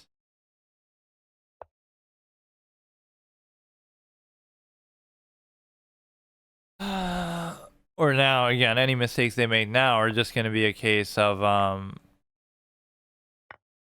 it's going to be a case where you have the, you know, because he's about to flag. You get a whopping 3 rating for that, which given the matchup, I don't mind, but just given how hard it was still. So we lost, we won. So now they're up to 4 games in a row. Well, I guess the point system can be a little deceptive. So he's played 4 games in the amount of time I played 2. But now if I win a couple in a row, I get on a streak. But again, there's only going to be so much time left. 31 minutes left. But that's the part that I find there almost should be a limit. Like, you're only allowed to play X number of games. So even if you win, you have to wait. Because really, this is stupid. But I guess that's part of it, because otherwise then everybody would always be tied or something. So I'm like 100th ranked, which again, that first game I should have won. But like, look at what's even happening. How is a 900 rated player? I don't get it. Like, the guy who beat me is at least a 16 something the first game, so he should be number 1, but he's not. Like, where even is that guy? You go here. I mean, I should be up there as well, but... So now you're in a position to potentially do this. But you can't. I've fallen for that many times. And so now you go here. You go here potentially, or I forgot to stop the pin. Again, I'm playing kind of in a rush. They would take, I would take, they would take, I would still take. I don't want to do that. Where do I want to put this now? I want to make sure that we, I don't know. I want to open the pawn here, at least in some manner of speaking. And the reason why is because you're going to block off the dark square diagonal, which I don't even mind. I'm going to go here, and you're going to take, or couldn't I? No, I couldn't have just taken it. Or you could take with the knight, but somehow I don't want to. That's fine. You can double stack it here. Or you're already double attacking, but it doesn't matter for now.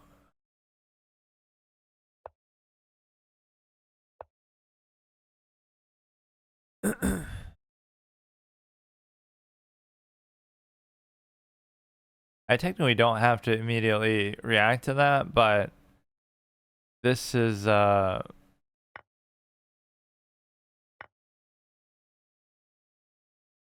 don't know what's happening. The point is you have a good diagonal there, and then you have some basic stuff here as well. So this would pretty much compel the trade if I'm not mistaken.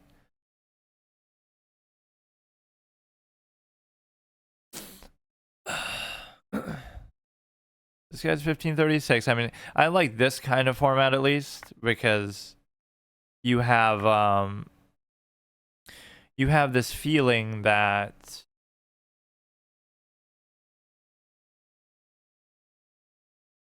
you have a feeling that you're able to basically take advantage of the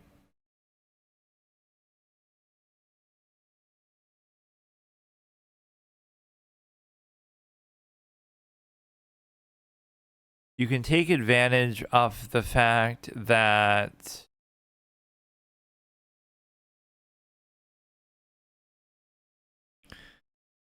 I don't know.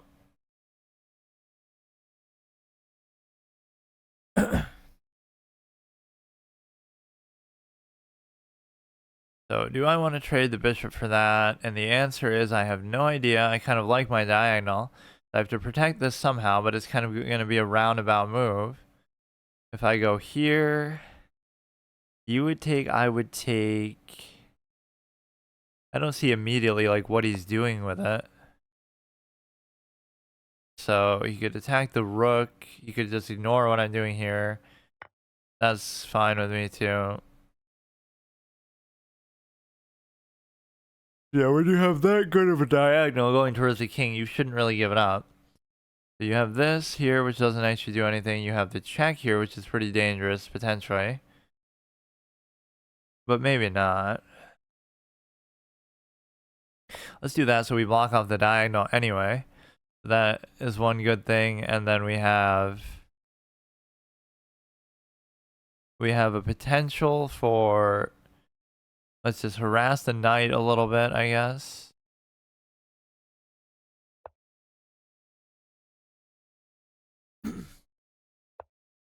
You go there, which seems all cute, but you're not going to be able to protect it in time, so I don't think it's relevant. Like, if you could do that, I could at least understand. And now you're going to potentially even get trapped here, or maybe not. You go to here and you try to take advantage of the fact that, I don't know, you might win a pawn as a result.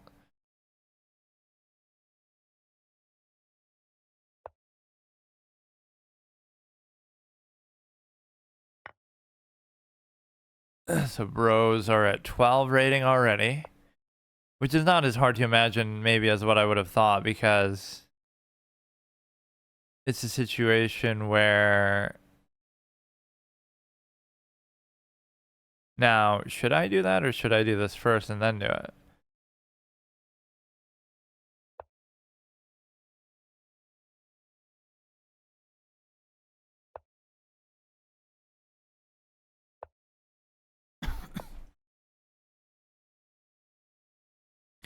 This would lead to a check if I let that happen. The problem is that I should just let it happen and then trade and...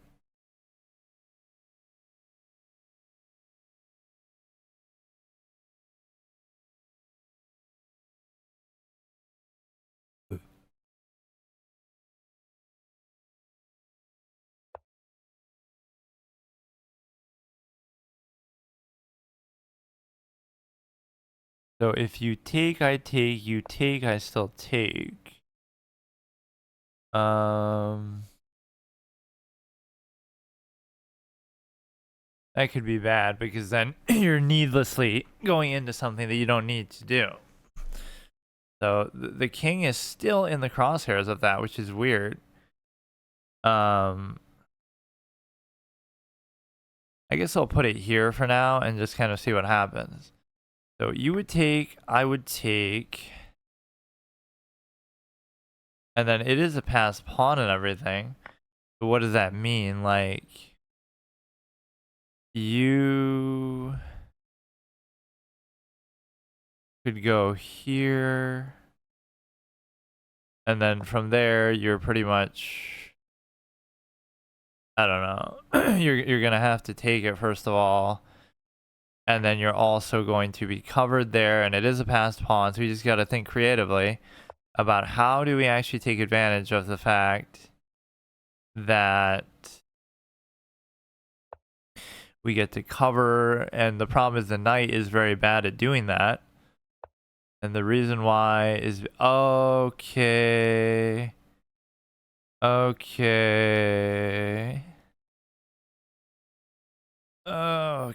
dude, okay. You've got to be kidding me.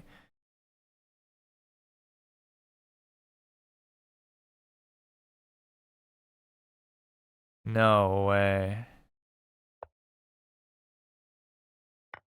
Wow. What a game, dude. What a game. Just what a great game.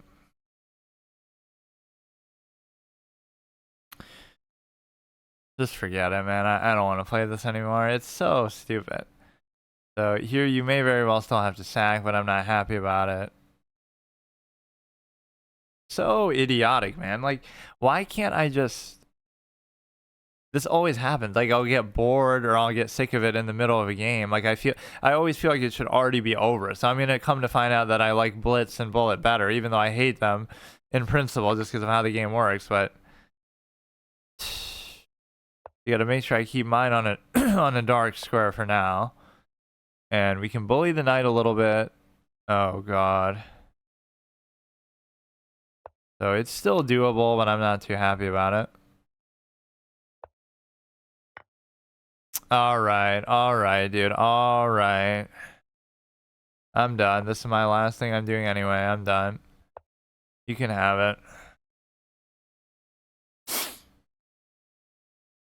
I just want to get it over with. That's my weakness in chess. Like, I don't enjoy chess, so I just want to get the games over with. They're not fun. They're not interesting. They're not even really instructive. It's just boring as hell.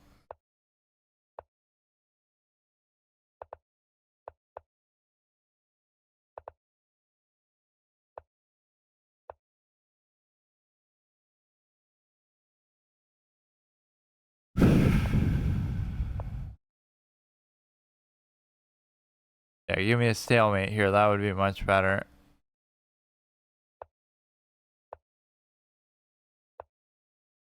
He almost didn't seem like he knew how to do that. Okay, I lose 7 there, and I pretty much don't want to play another one, but let's just do it, I guess. We'll just go till the end of this one, so I'm not too happy about it. Let's look at some of the... Well, it won't even let me, though. It'll probably just immediately start another one, which maybe this is a problem, too. It leads to you potentially getting tilted and stuff like that, where you don't even get a chance to break or recover from it, or even if you won to, take a second, it just goes right into the next one. So we'll go change the set USCF, which presumably there's a USCF equivalent everywhere in the world with respect to every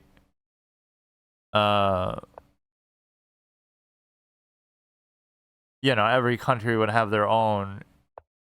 That just means obviously United States Chess Federation, so every country would have its own thing that's sort of a lesser to FIDE. Somebody was even saying, oh, that's harder than FIDE, somehow more competitive, but I don't know about that.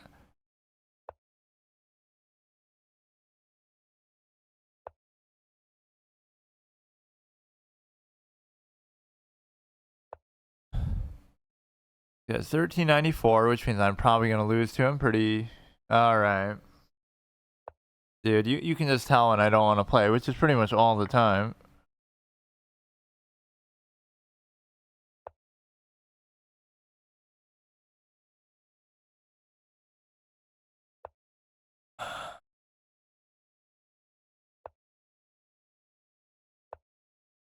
That's bad too. Leads to a fork. Why don't I just play for you?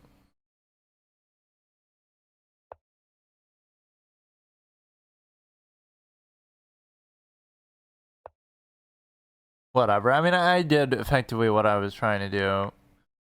I got to 17, whatever. It's like 30-ish with my sort of style of play, and so now, not that I couldn't get to even 2,000 or something with it, but I guess it's just not fun, so I wouldn't want to do it. Let's just study and fucking cheat the game. That's what everybody always likes to do.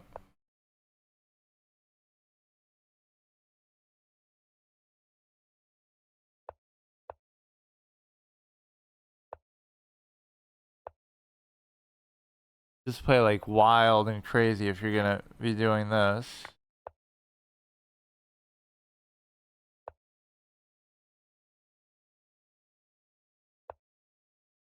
You can take their... Look at the confidence. Oh, my offensive genius over here.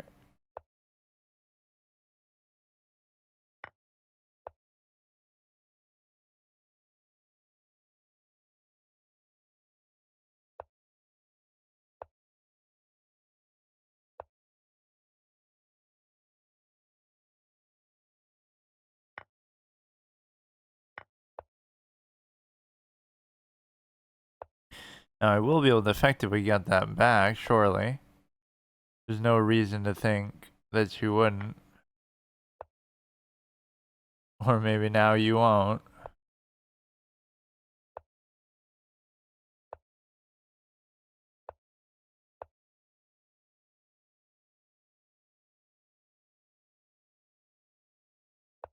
He's only up a whole rook, so what do I expect?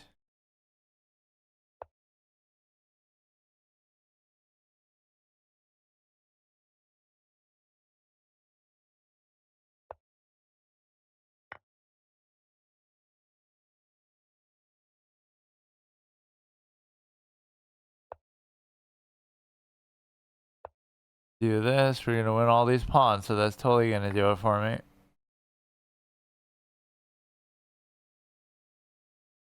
He totally could have already done it like an hour ago.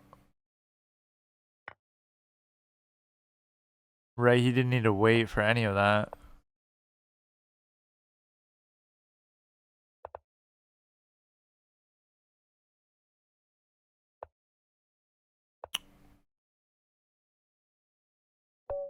Incredible.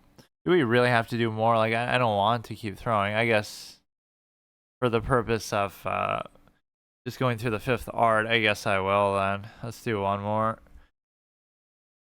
Okay, it's just, this is not fun because of how long it takes either way. Even if I did make progress, like I'm done with it for now. So I shouldn't even bother doing this. I thought this would be a more epic way to finish than yesterday, but it obviously didn't make any difference. Okay, that one's wood.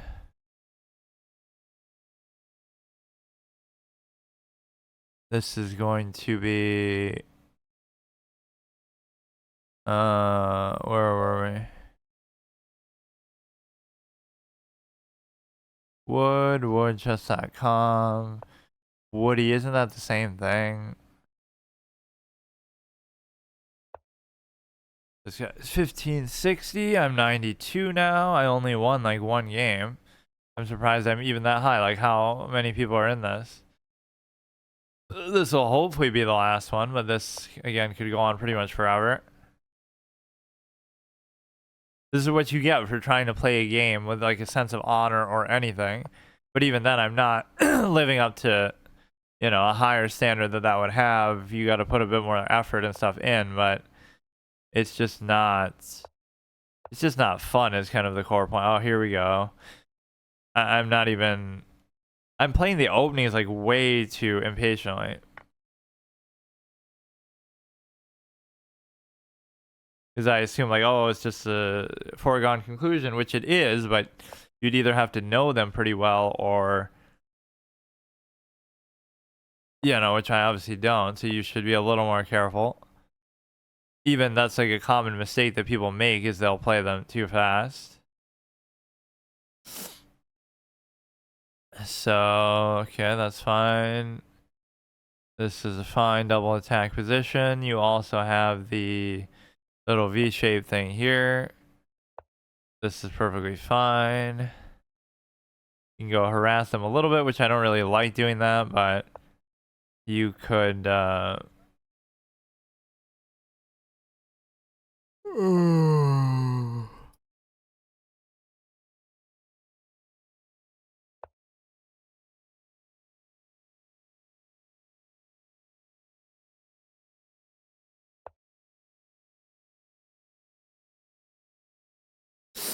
So you could take, I could take, and then it wouldn't even matter that we're pinned. It doesn't make any difference at all.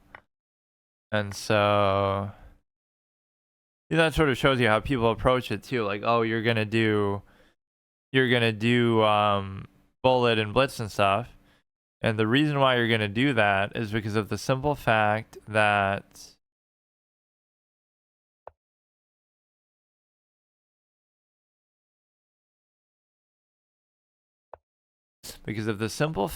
you're able to basically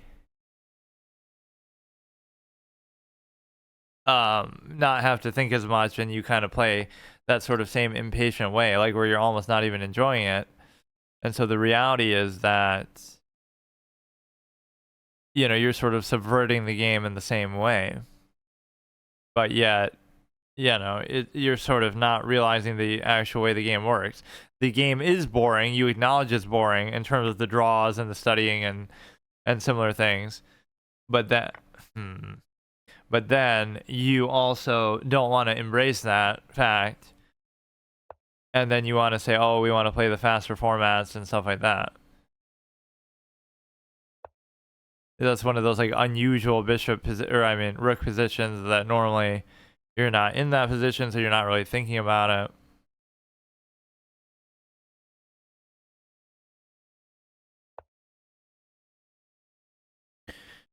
So we go to here is fine. Maybe I'll push the pawns like crazy.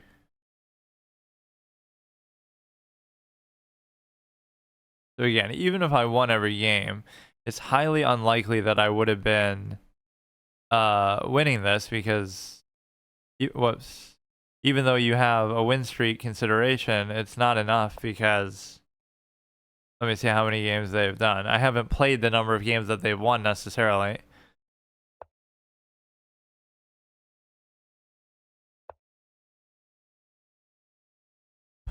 Talk about pushing your pawns like crazy. He's actually doing that.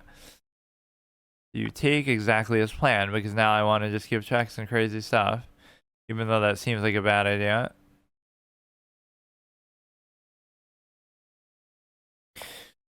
So you go here.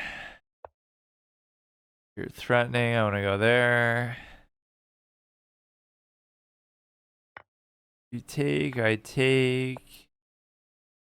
Well, that's not what I want. I can't really even afford to do that because I have to have the queen around if I'm going to do something. There's like a double-edged sword with that. Like, oh, you're up material and you're gonna mate them, so you want to keep your material. You don't want to trade like the queen and stuff. But also, it's a situation where you,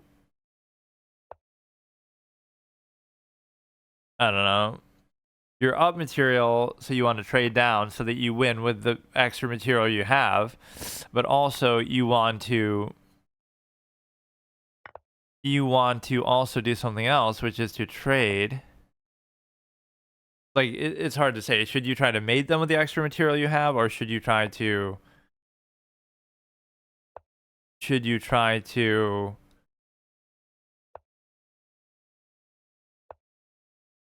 mate them, or should you try to do something else?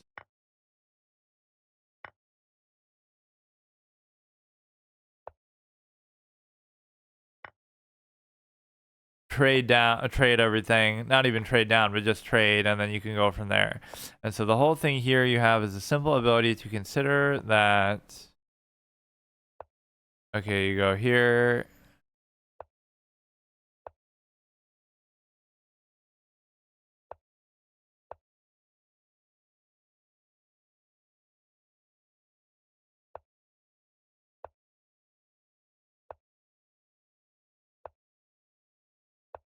All right, hurry up and give me a stalemate. So is this going to be the last one, or do I have to play yet another one?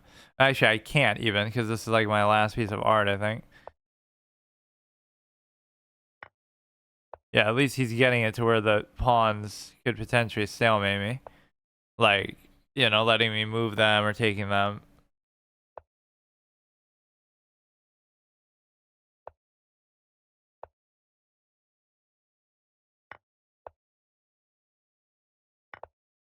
That's actually kind of dangerous when you keep doing this stuff. Like, you could just mate very quickly. You can never tell when somebody's BMing or if they're just bad at mating or something like that. Okay, I can't do another one, so yeah, I'm done.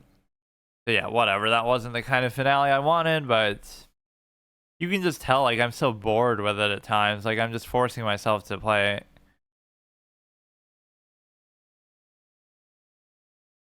You have to kind of maybe space it out more. Like, I shouldn't play so much. Yeah, now I won't play it necessarily for a while. So what I'll do is I will try to do my first playthrough permanent thing, which I'm kind of running late on, and I don't want to rush. And I'm assuming this game isn't like open world and stuff, but if it was something else, there's no way I'd get through it. And I don't like to beat stuff just to beat it. So there'll obviously be exceptions in that. Or maybe I'll try to pick games that are not like that, but you would think, oh, a month is enough to do it, but that's not always the case, because you're able to, like, a month would be enough, but you have to play it every day, which I've only played it once in almost a month, right? So it's obviously not working. Yeah, let's just look at these, and then I'll take a break from this for a while. And so I have a number of different interesting formats going on, like between the horror game thing, but I haven't done one of those in a while. But I wanted to do like those microphone intensive horror games. I wanted to, and they're all permadeath as well. Then I wanted to do the permadeath social deduction thing, like I play each one like Among Us type games until I lose a game, and then move on to the next one. And then I also wanted to do sort of like PC games that are not, and I guess I could fit Red Dead on the Switch into that, like sort of versions of games that I'm not, that are, like ports that I've never played that version of them, even if I have played them, period. Like Detroit on PC, I could do another playthrough of Detroit just for the novelty of playing it on PC. Or even if they did the Until Dawn one there on PC, I can't remember. I think they did. They did like a re-release for the PS5 and stuff. So Until Dawn, The Last of Us, and The Last of Us 1 at least, and Detroit. And then also, so that's another format. And then what else did we have? I think those were the main ones. One of them was, oh, I'm trying to get to 1700 again, but apparently that'll never happen, so I don't really care. What was the other one? It was the horror game thing, the console thing. Let me actually look. I have like a notepad for it. Okay, this one I probably looked at every single one. Again, these tournaments are good, but they're also a double-edged sword because you can get farmed and maybe some weird stuff does happen where a 900 rated player will beat me. Like, oh, just a typical sack play. It's just basic theory. Like, I get it. I get it. These are basic things that people just do all the time. But yeah, let me look at that one thing and then we'll see what happens. Yeah, tomorrow I should start doing that. I don't know how I'm going to deal with the uncomfortable nature of the controller, though. Is it this one or was there another one?